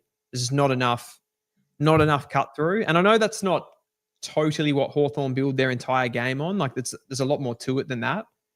But Will Day is a serious player. And you said that they were wasteful from stoppage. Will Day will fix that for you instantly because the sort of clearances that he gets where he gets out the front of the stoppage, so much more impactful. So he's as big a loss to any team, I think, than anyone. I will say this, though, about Hawthorn. I only think Collingwood are in this league that have their adaptability in game. Sam Mitchell's a genius. Like I feel like Mitchell and Fly are the two coaches that somehow find a way when the game's getting away from them. I know they didn't this time, but I think that's against a very good outfit. I think you play that with any other team that isn't Geelong or Collingwood, Hawthorn win that game. It was sort of moments today too, wasn't it? Because I think the thing that Hawthorn have over pretty much anyone in the competition, it's that ability to be able to flick the magnets around. Like their defenders are all 190 centimetre plus. And then you've got players like Hardwick as well. They seem to be able to play anywhere. You can move all of the defenders into the forward half of the ground and vice versa. So they just constantly create matchup headaches for you. And they actually, like you said off the top, they actually got opportunities in this game to actually win it. Like there was that Sicily drop mark. He had a couple of shots at goal. So they move him forward. He didn't have a great game overall. It's not as if they didn't get the opportunities to actually put Geelong to the sword. They just didn't take it. Whether that's a sign that they're just a bit of a young side at the moment and they're still not, fully there. Go back to that Port Adelaide final. They could have won that game and they didn't. So still a few holes, but I think you're right. I think the modularness to this team and just adaptability to be able to move players around into different positions and always test the opposition is probably their biggest strength. Yeah, I mean, I look at this and we had Geelong number one at the start, and for whatever reason, guest hosts have hated Geelong. I genuinely think, in my mind, the top, this sounds crazy, but I would have Geelong, Collingwood, Geelong, Brisbane.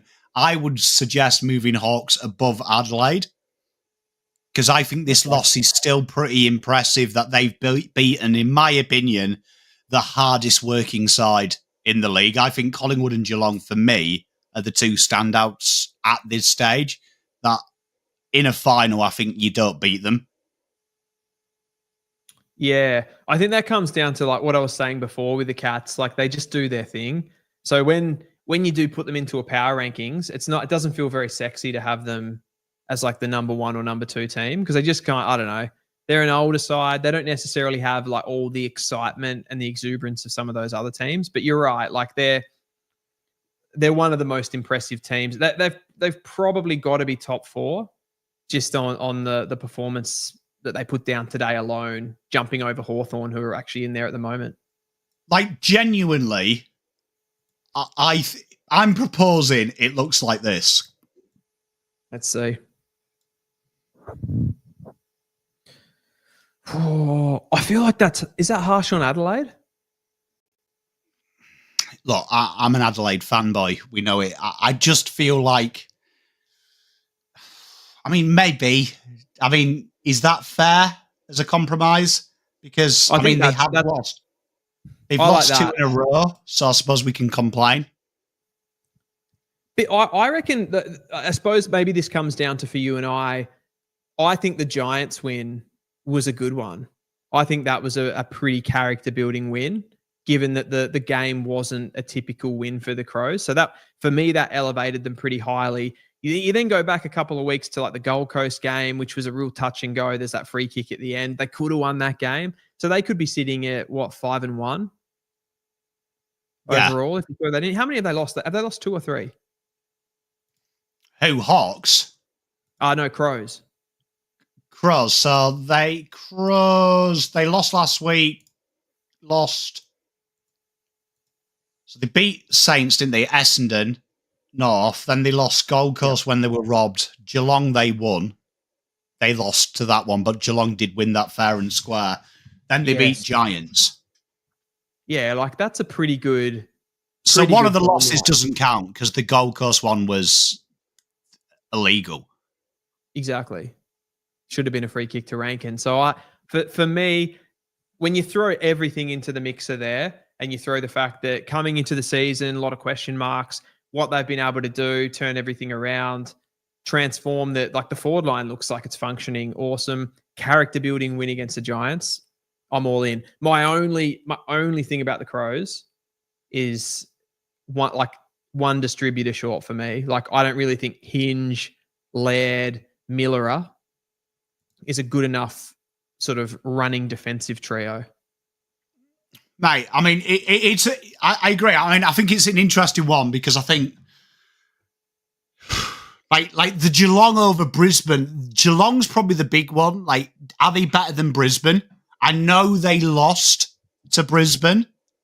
So I know that'll be the argument. They lost to Saints, then they lost to Brisbane. But they have put every side away aside from that, and they've done it quite comfortably. Yeah, they're so hard, Brisbane, because you could make the argument that in every game they've been tested and they've struggled for large periods of every game. And you could say West Coast went to the Gabba and kicked 5 goals on them in the first quarter. Brisbane didn't hit the lead in that game till the start of the fourth quarter against the West Coast, who have barely won a quarter for the season. But then they did find a way to win all of those games for short periods in those games. They've been unstoppable. I don't know. The one that's probably I'm feeling a bit I'm sort of happy with that top 4. I'm maybe feeling a little bit uncomfortable about the Giants being below Hawthorn, which I know you're not going to agree. No, I can hear your argument. I think my counter argument to that is Hawthorn did destroy them. True. The head-to-head. Do you know what I mean? So, like, if you look at that, all the teams that have faced each other have destroyed each other. Like, Collingwood beat Brisbane. Brisbane beat Geelong. Geelong beat Adelaide. That's where the question mark comes. Hawthorn haven't played Adelaide, but they have beaten GWS and Adelaide have beaten them. So, like, for me, 4 and 5 is probably my question mark. Now, I'm happy with this then. I like that. Okay. That was a good argument.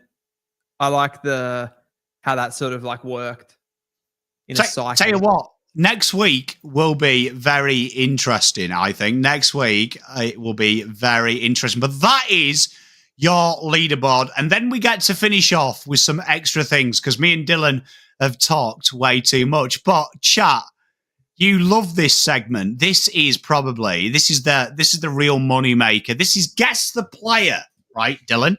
So you'll see there that you get a minute to guess the player, and I will tell you how this works in a minute. But currently we have Paul leading the way on 5 in a minute. Let Dog got 4. Caden McDonald got 3. Marnie got 3. Daz had an absolute brain fart last week and did 2.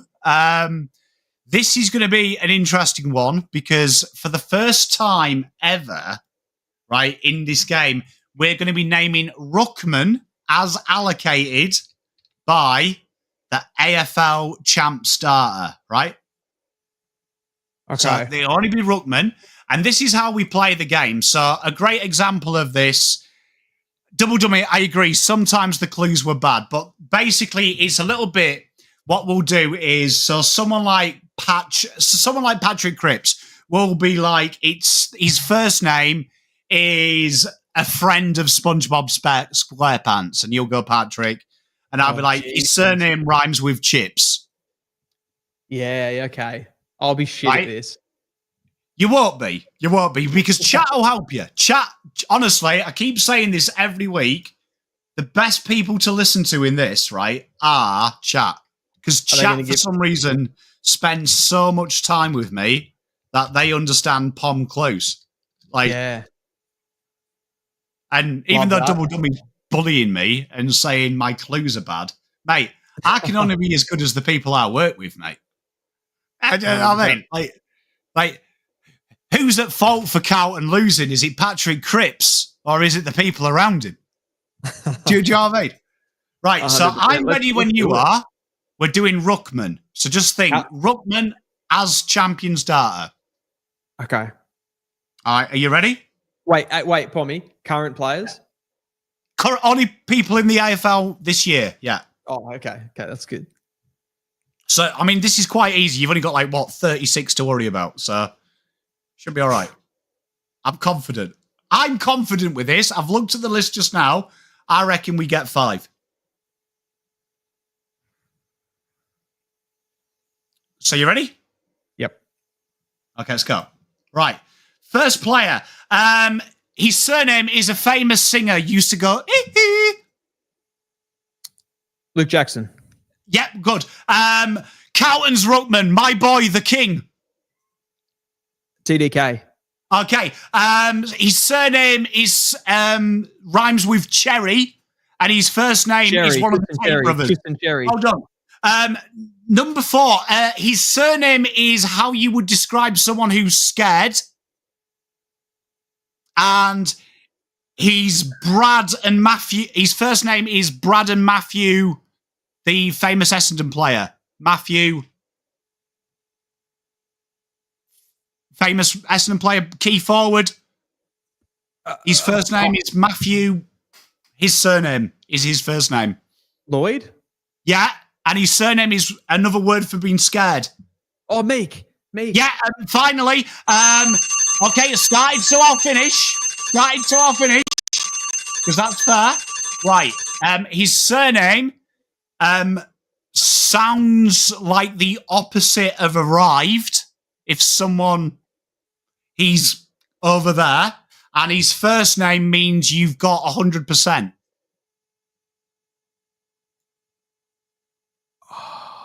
Wait, can you repeat the question? Sorry. Okay, so his surname is the opposite of arriving, and his first name is you've got 100 out of 100. You have reached the level.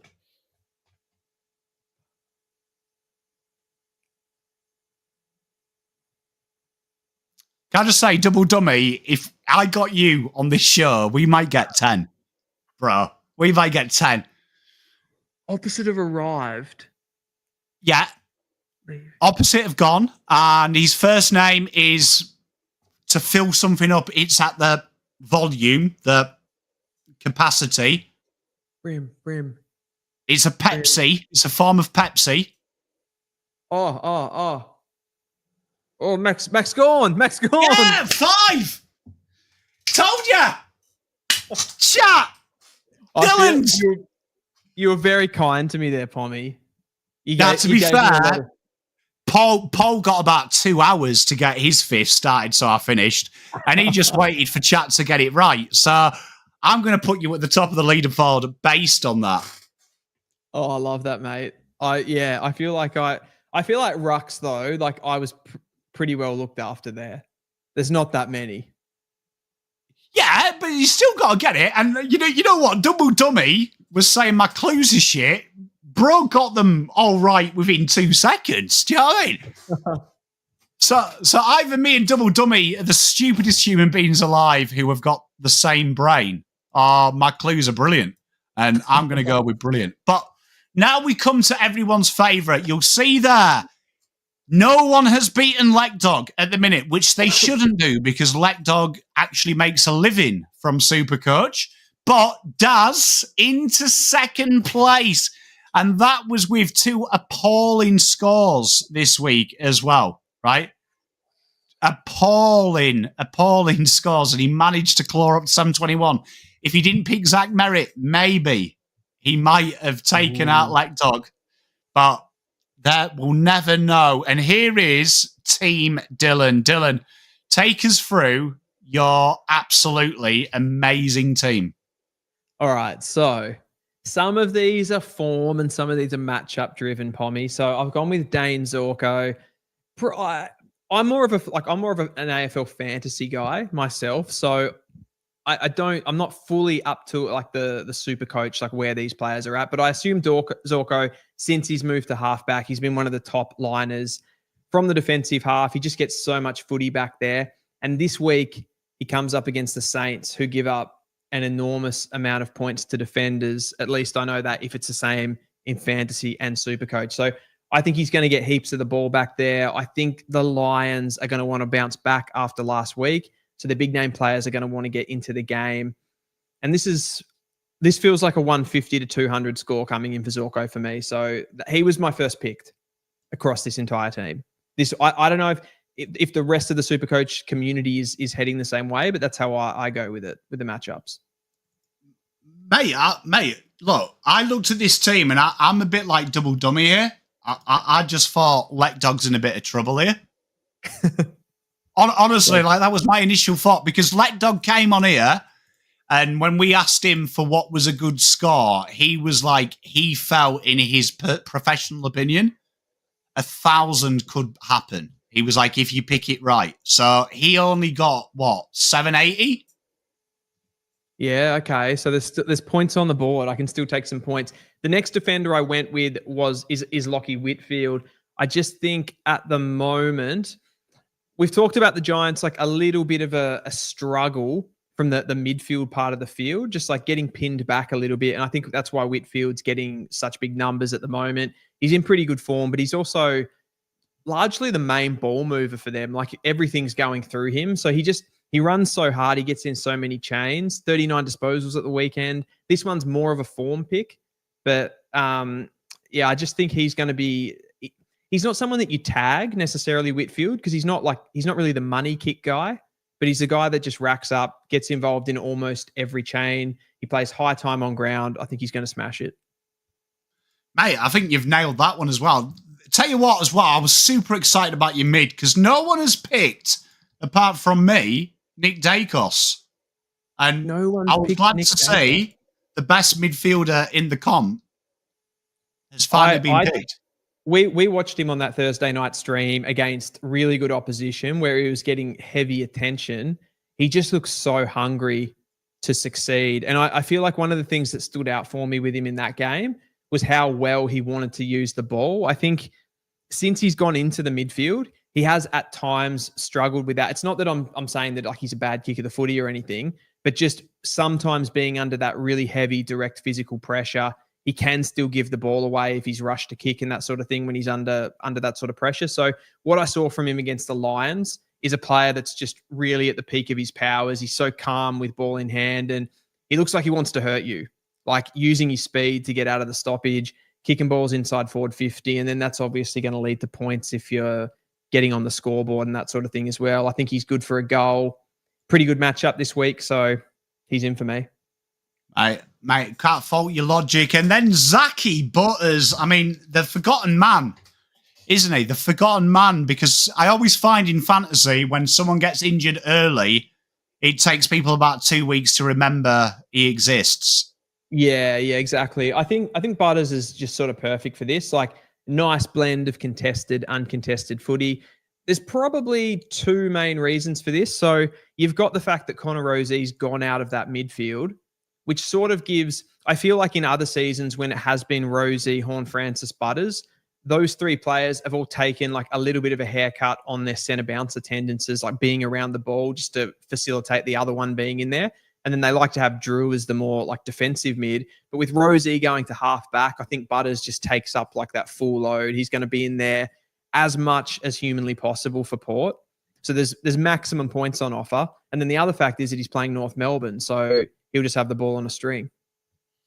Yeah, I mean, well, Hewitt scored like a ridiculous score, I think, from Supercoach, because I'm pretty sure my mate captained him, which I played him in our points league, and I'm still debating if he came from the future, because why the fuck would you captain George Hewitt? But yeah, he scored 171 points against your mob, so that's what, 342 against me. Still can't believe he had the idea in the morning to captain Hewitt, but obviously you saw that. But he should. I would hope he would score the same based if you played the same. Yeah, you'd think he's going to absolutely kill us. I mean, now that I'm actually thinking about that, I'm like, I probably should have Jason Horne-Francis in against the Roos as well in the forward line. But anyway, I haven't gone with that. You can change it, mate. You can change it. Every time you do that, though, it comes back to bite you. Maybe I will. Maybe I'll swap Toby Green for Jason Horne-Francis, because he always plays well against North as well. I think he likes the grudge match, old team. Mate, he'll have flashbacks, bro. He'll have flashbacks for that. Well, Dylan Moore and Jason Horne-Francis, tell us about Dylan Moore. I'm glad to see a bit of love for Dylan Moore. Yeah, this one is it's interesting because I picked this earlier in the week because the Will Day injury, the first couple of games, or the first game that Will Day was out, Moore went into the midfield a little bit more. So obviously, like, you go into the centre bouncers, there's more points available for you just with tackles and that sort of stuff. You're going to get a little bit more of the ball. It didn't look like he played that role against the Cats, so they still wanted to keep him as that high forward. He can still score points there, which I think in this game, which is a matchup against the West Coast Eagles, I think it's in Melbourne as well. West Coast, the last game being against the Bombers. So at home against the Eagles, we know they don't travel well. The ball's going to be in the Hawks' front half a lot. They're going to win that midfield battle. So I think Moore's going to cash in. In these sorts of games, he can usually kick 3 to 4 goals, get high numbers, 25 to 30 disposals, and he always uses the ball pretty well. So hot on Moore for this one. And as I said about Jason Horne-Francis, it's really around the North matchup, just how much ball he's going to be able to get. And I guess a little bit into that Butters conversation with Rosie going a half back, there's just more midfield minutes up for grabs. Mate, I love your thinking, and I love your ruckman. I don't think anyone's picked Darcy Cameron as of yet, but he is one of them guys that scores pretty well and is disgustingly deceptive in these types of games.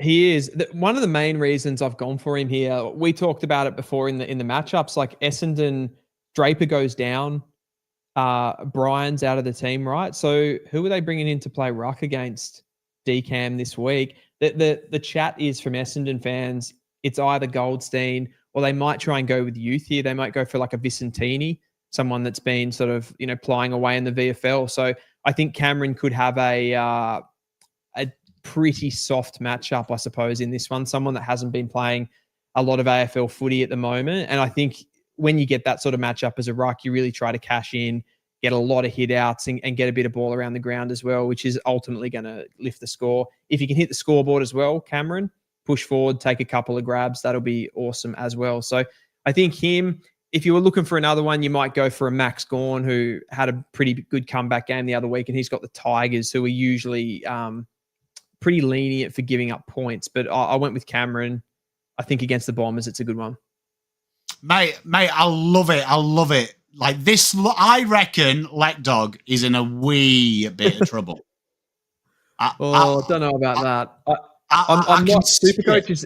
It's not my go. So like I'm basing this. I'm sort of using my philosophy for how I go about AFL fantasy and just trying to apply it. I roughly know how the points work, so hopefully it goes all right. Mate, I think Let Dog's in a bit of trouble. Like, genuinely think he's in a little bit of trouble. And because Let Dog's one of my best mates in the entire wide world, it would be absolutely hilarious that someone beat him. Like, just because he prides himself on this. This is his. Yeah, that's his thing, right? Well, are we going to do, Pommy, are we going to do the draft, the mock draft thing again like we did last year? 100%, mate. 100%. Super keen for that. Mate, I can't wait. I can't wait to do some draft content with you. I'm looking forward to it, as always. Same. We need once those national champs come, gives us like a better picture. It's still a little bit too early at the moment. Mate, I agree, but I'm looking forward to it. And we end with the best thing in the world. So you'll see the asterisks denote that we played in little games. Pom's just a placeholder. Pom is just a placeholder. I am just the back marker. I was round 0. I mean, round 1. Got 7. That we pretty much 7 is probably past score. On this. So we'll just quickly go through our tips for next week. We'll go through it game by game. Quick shout out to the audience as well.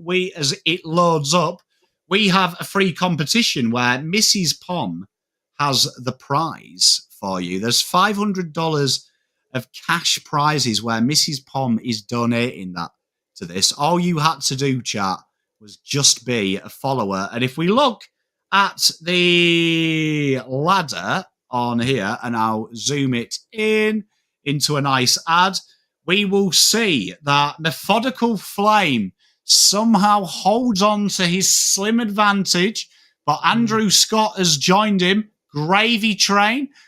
Teresa is in there. Claire, Peter, Tiger Time. And as we go down, the big battle here is Mr. Pom and Mrs. Pom, who she only got 4. Did we get any full houses last week? Did anyone? Surely no one. Docky Doc only got the Melbourne Fremantle game. Oh, you got 2 games wrong. You must have got the Richmond game wrong. There they are, Richmond.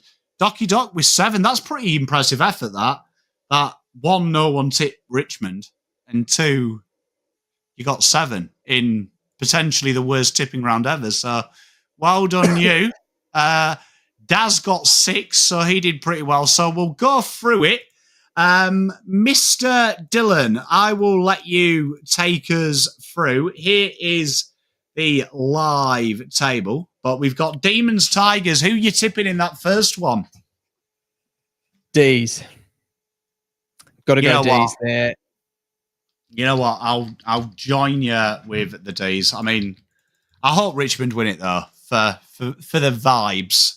You know what? Like that defensive performance that Richmond put on last week, I feel like Melbourne are susceptible to that sort of thing as well. Like just not having those top end experienced key forwards.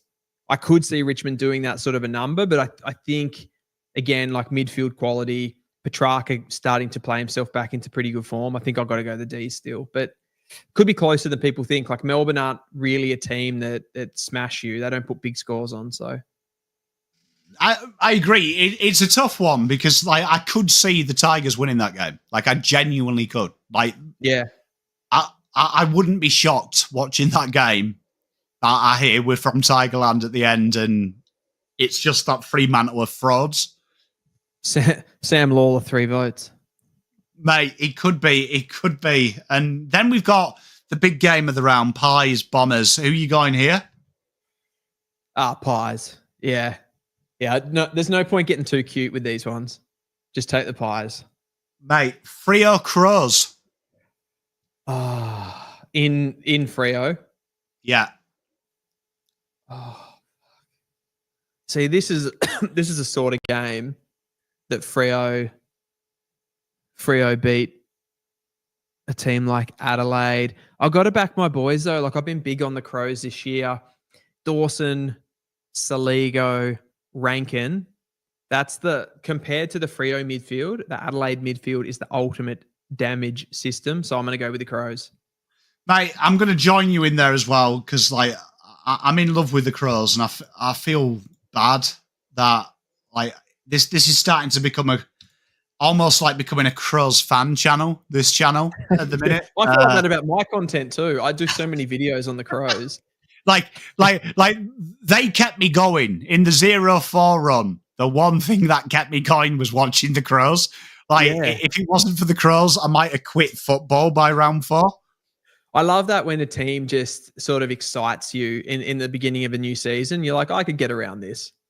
Yeah. It was Hawthorn last year. This year, it's the Crows. So it's nice watching them. But then we've got a game where we've slated one. We've given one a whole pass. Brisbane Saints. Can I just say, this is one of them games. This sounds stupid me saying it. But this is one of them games where I would not be shocked Ross the boss takes the piss and wins it.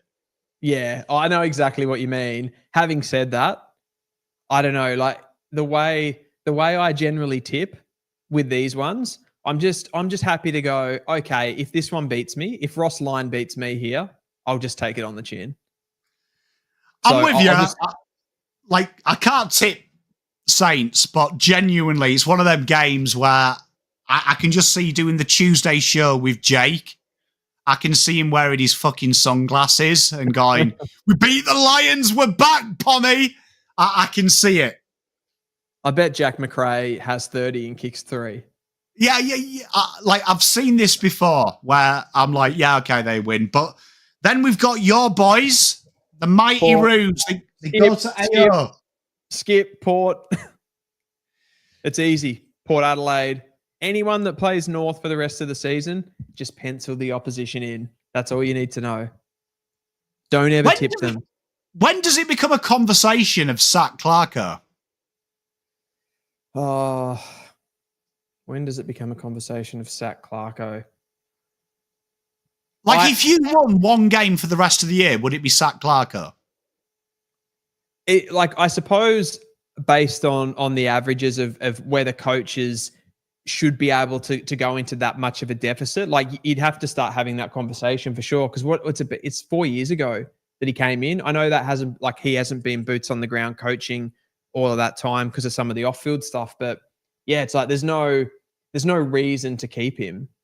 I know there's been a big sort of thing about stability and not wanting to change coaches, but as far as like his imprint on the team, what he's been doing, I don't think there's a reason you'd want to keep him. Having said all of that, and I take your point on the fact that you don't really see his game plan on this team. I'm still not sure if he is the issue. In fact, I don't think he's the issue. I think it's whole club. And I don't know where the starting point is with that either, about how you try to fix that, because I don't know, they just seem to be philosophically behind everybody else all the time. Does it sound stupid to say this, right? Pom theory, and I love a theory.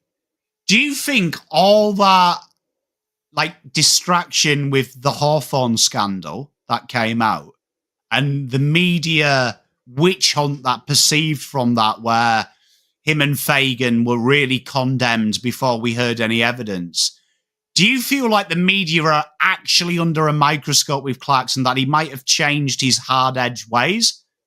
And that might be affecting him, that if he proper loses his rag and goes in on the North boys, and one of them happens to ring Tom Morris and go, he called me this, he called me that, he slammed a phone, that would be just blown massively out of proportion now. Potentially. I think that's part of it. I think it's not necessarily all to do with that off-field stuff. I think an element of that is when you're young and you're hungry and it's your first job, I think you're willing to do whatever it takes to win. He doesn't strike me as the kind of guy, and whether that is partly to do, obviously you're always, your experience has always come into the way that you behave in the present, right? So I do think there is a part of that, in the sense that he's just he sort of lost his hard edge because of the things that have happened to him. And then, a coach is often kind of a mirror of what the team is, right? They sort of reflect back on what he's like. So he sort of lost his edge, so the team has no edge. We kind of play like we have no edge. And it's a vicious cycle. So I suppose on that note, getting somebody else in could be beneficial, but at the same time, North have had a lot of change in that area, and it still hasn't been able to, I don't know, like bringing in, the new and best coach, like an innovative coach, like would it help us? Like potentially, I suppose, but I don't know, like North are always in these conversations as well with new coaches, with new players, all of that sort of thing, things that can move the needle for clubs. North are always at the bottom of the list for any coach wanting to come into the club. I feel like the only reason we got Clarkson in the first place is because he probably was seen as a little bit of an older coach and he had a connection to the club having played there. So I feel like if there's a gun new coach coming through, I feel like one of the other clubs will probably snap him up anyway and we'll miss out. So yeah, man, I don't know. It's a tough one. I'm a bit lost for words with it.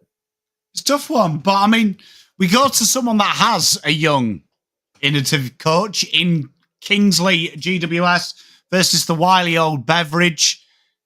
Who are you going here? This is a great game on paper. I reckon this is the first one where I've actually got I know like I'll probably get one of the other ones wrong, but they were fairly easy on paper to tip. This one's interesting. The Bont looks epic in that comeback game. Will though, like after that sort of a comeback game, do you think in the second game there's always a little bit, like players always say you come back for that second game after you've been out for a while, you're a little bit more sore than what you were. You don't pull up quite as well. Bont's like pushing 30. So will he be able to play with that same physicality and dynamism that he played in that game? Green versus Bont. I like this. I still think on paper, the Giants will have too much. What were you going to say, Pommy? I just don't actually have any belief Bontempelli's human. Like, I'm starting to, watching him on his first game back, he looked like he was totally ready to go. So, like, I'm starting to think maybe the conspiracy theories are right. Maybe he is a lizard person. He's just so freakish, isn't he? Like, he's got all of that upside that you want in a player, as in like that athleticism and stuff that he plays with, but he's so clean around the stoppages as well. Like he just, as much, he's got all of that like Will Day sort of play about him in the body type, but then he's also got like the Lockie Neal handball releases and stuff like that. He's just the perfect player. But I just saw someone in the comments say Dogs if no Hogan. That's actually an interesting one. What's his availability? Do we know? Let's have a look. Well, then, I mean, the Giants, they pretty much tell you their team selection, don't they? Because, like, they just, that's all they've got. Will miss calf injury. He was a test.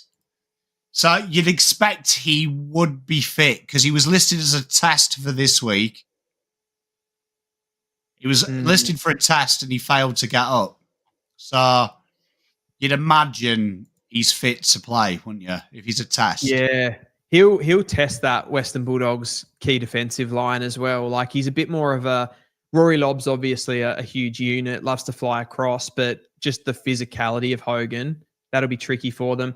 I don't know, like I didn't love how Jake Stringer looked in that Giants forward line at the weekend, and Riccardi came in. Riccardi's just not as clean a marker as what someone like a Hogan is. I imagine Riccardi gets pushed out, I think. The hybrid forwards of the Giants, like your Toby Greens, your Darcy Jones, those types of players, like they'll be hard to stop. So, yeah, for me, GWS. Well, this won't shock chat. I'm going Dogs because, like, Dogs don't lose to frauds. There it is. We're going in, Dogs. Even we know Sam Darcy, and then we will officially change them to that. Suns Swans. This is an intriguing game because the Suns heartbroken last week by the rampant Tigers. The Swans desperately need a win, though. This is like a changing of the guard, isn't it? It is a little bit. And as much as we sort of like we shit on the Suns a bit tonight and their performance against the Tigers, going back up home, I think they could pick apart the Swans here. Albeit like Sydney are one of those clubs historically, like they don't these bad patches, they never let them run too long. Like I feel like they never really let the arse fully fall out of themselves. So this will be one they'll be super hungry for, but got to go with the quality of the Suns, the Rowell, Anderson, the Millers, the Humphreys. I'm taking the Suns. No, I'm with you, mate. I'm with you. I'm following you in. And then the most informed team in the competition, just winning games by 7-goal margins for laughs, the Carlton Blues. They go up against the big risers of our power rankings, the Cats, in a game at the G, in a game that you would say we're probably going to say this about the Blues all year. Must-win game. Yeah. Yeah, when you drop your first 4 games, they all become pretty important. It's so weird. I could almost see you guys, like a team like the Cats, I feel like you could ambush them. Where is it? It's at the G.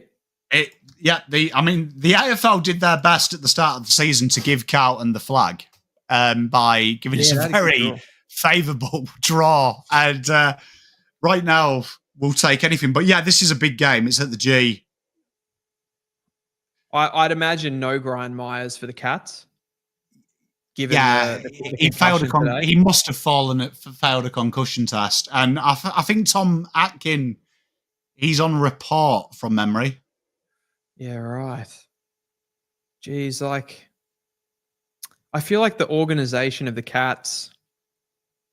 But if the Blues are just riding this wave and they can just continue to ride this wave for a bit, I could see them knocking. No, I'll go Cats. I'll keep this clean. Hey, look, I'm excited though that you were confused. I'm going to tip the Blues and I'll give you the Cats. And then we finish Hawks, Eagles. Yeah, the Hawks.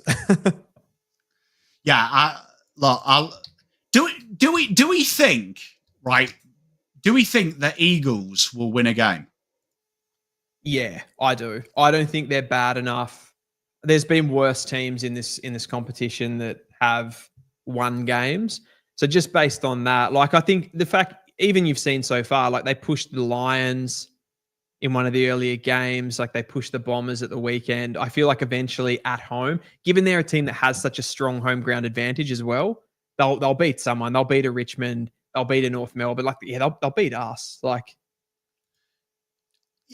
I've got a feeling, and I said this about North, so I might have got it wrong, right? But I actually feel like the Eagles might be that team that fuck finals.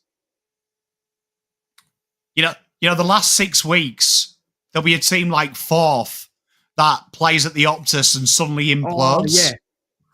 Like, they're going to be that team that might go 3-4 last 4 games of the year and absolutely blow away teams playing finals.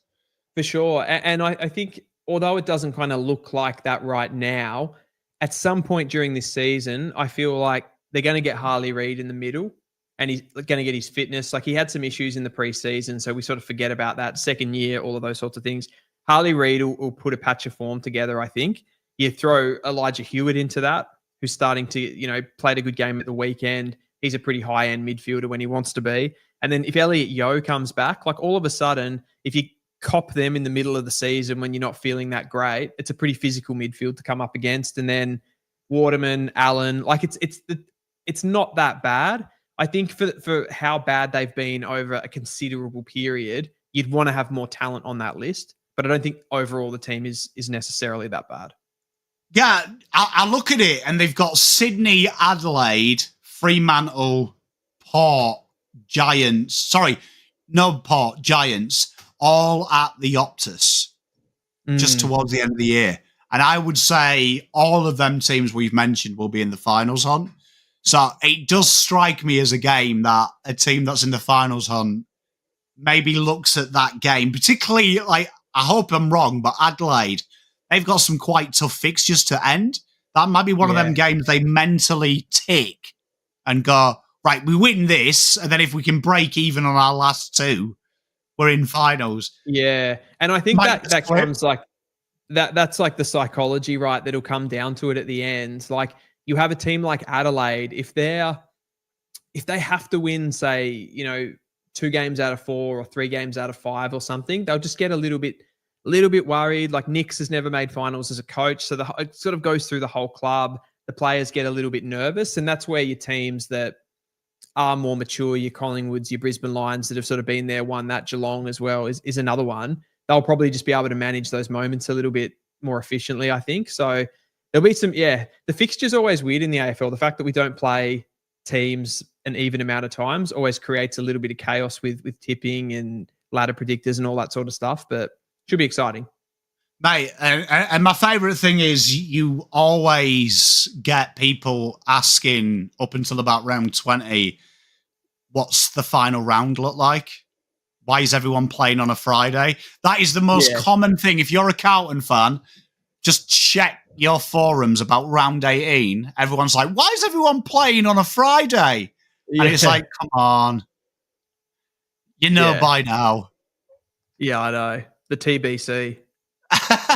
Mate, I love a TBC. But Dylan, firstly, thank you very much for joining me. I've stolen you for an extra hour because the chat was so good, which is rare. But if everyone clicks the link that's in there now, what are you doing? What can they find over at Dylan's YouTube channel? At the moment, mate, I'm pretty heavily into my draft content. But what I'm trying to do there is trying to mix what you're seeing in the draft, behind the scenes, the under 18 footy, all of that sort of stuff. And then trying to bring that back to what AFL clubs actually need, which is kind of, some of the conversation that we had tonight. So trying to blend those two things and sort of make them work together. So it makes the draft have a little bit more context, I guess. So that's the sort of stuff you'll find, like list assessments for teams, who they need in the draft, and some draft rankings, profiling, all of that sort of stuff. So Instagram, I have a little bit of stuff around that too, but mainly on YouTube. So that's the plan, and looking forward to it. Mate, make sure you go down there because Dylan goes deep dive in there. And honestly, you did an Eagles one. I watched that the other day recently. What we've talked about tonight, he's kind of preempting, if you're an Eagles fan, of maybe what to look forward to next year. Throw some names out there. So when particularly the national champs starts, you've got people to watch and create your shopping list. Yeah, I think if you're a fan of any team, really, you can start to sort of build that picture. I think one thing that I always remember doing back when I was younger, following North, you'd sort of jump into the draft super, super late, and then you're doing too much cramming to try to get all the information about the players and stuff like that. So if you get involved halfway through the year, you'll know what's going on. Yeah, so honestly, go and check it out there, chat. It's great content. It's great content. And if you are a draft nerd and you are looking for some hope as a Carlton fan, I remember it was about this time, that's why I started doing draft content, that I'd be like, right, okay, we're 18th. Who's the best player in the country? Let me get excited. So give me something to believe in. Dylan, we'll have to do some watch-alongs for the national champs. I'd love to do that, mate.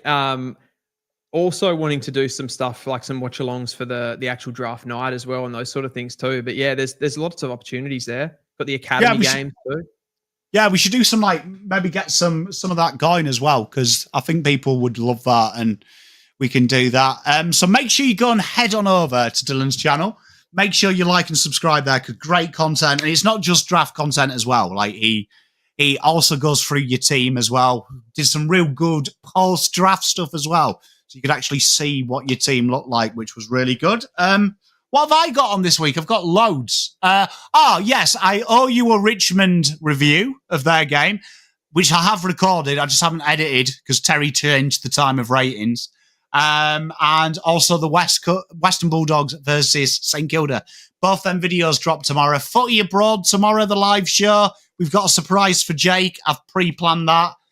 Wednesday, we've got team selection show. We've got previews coming up. We're live every day this week other than Saturday.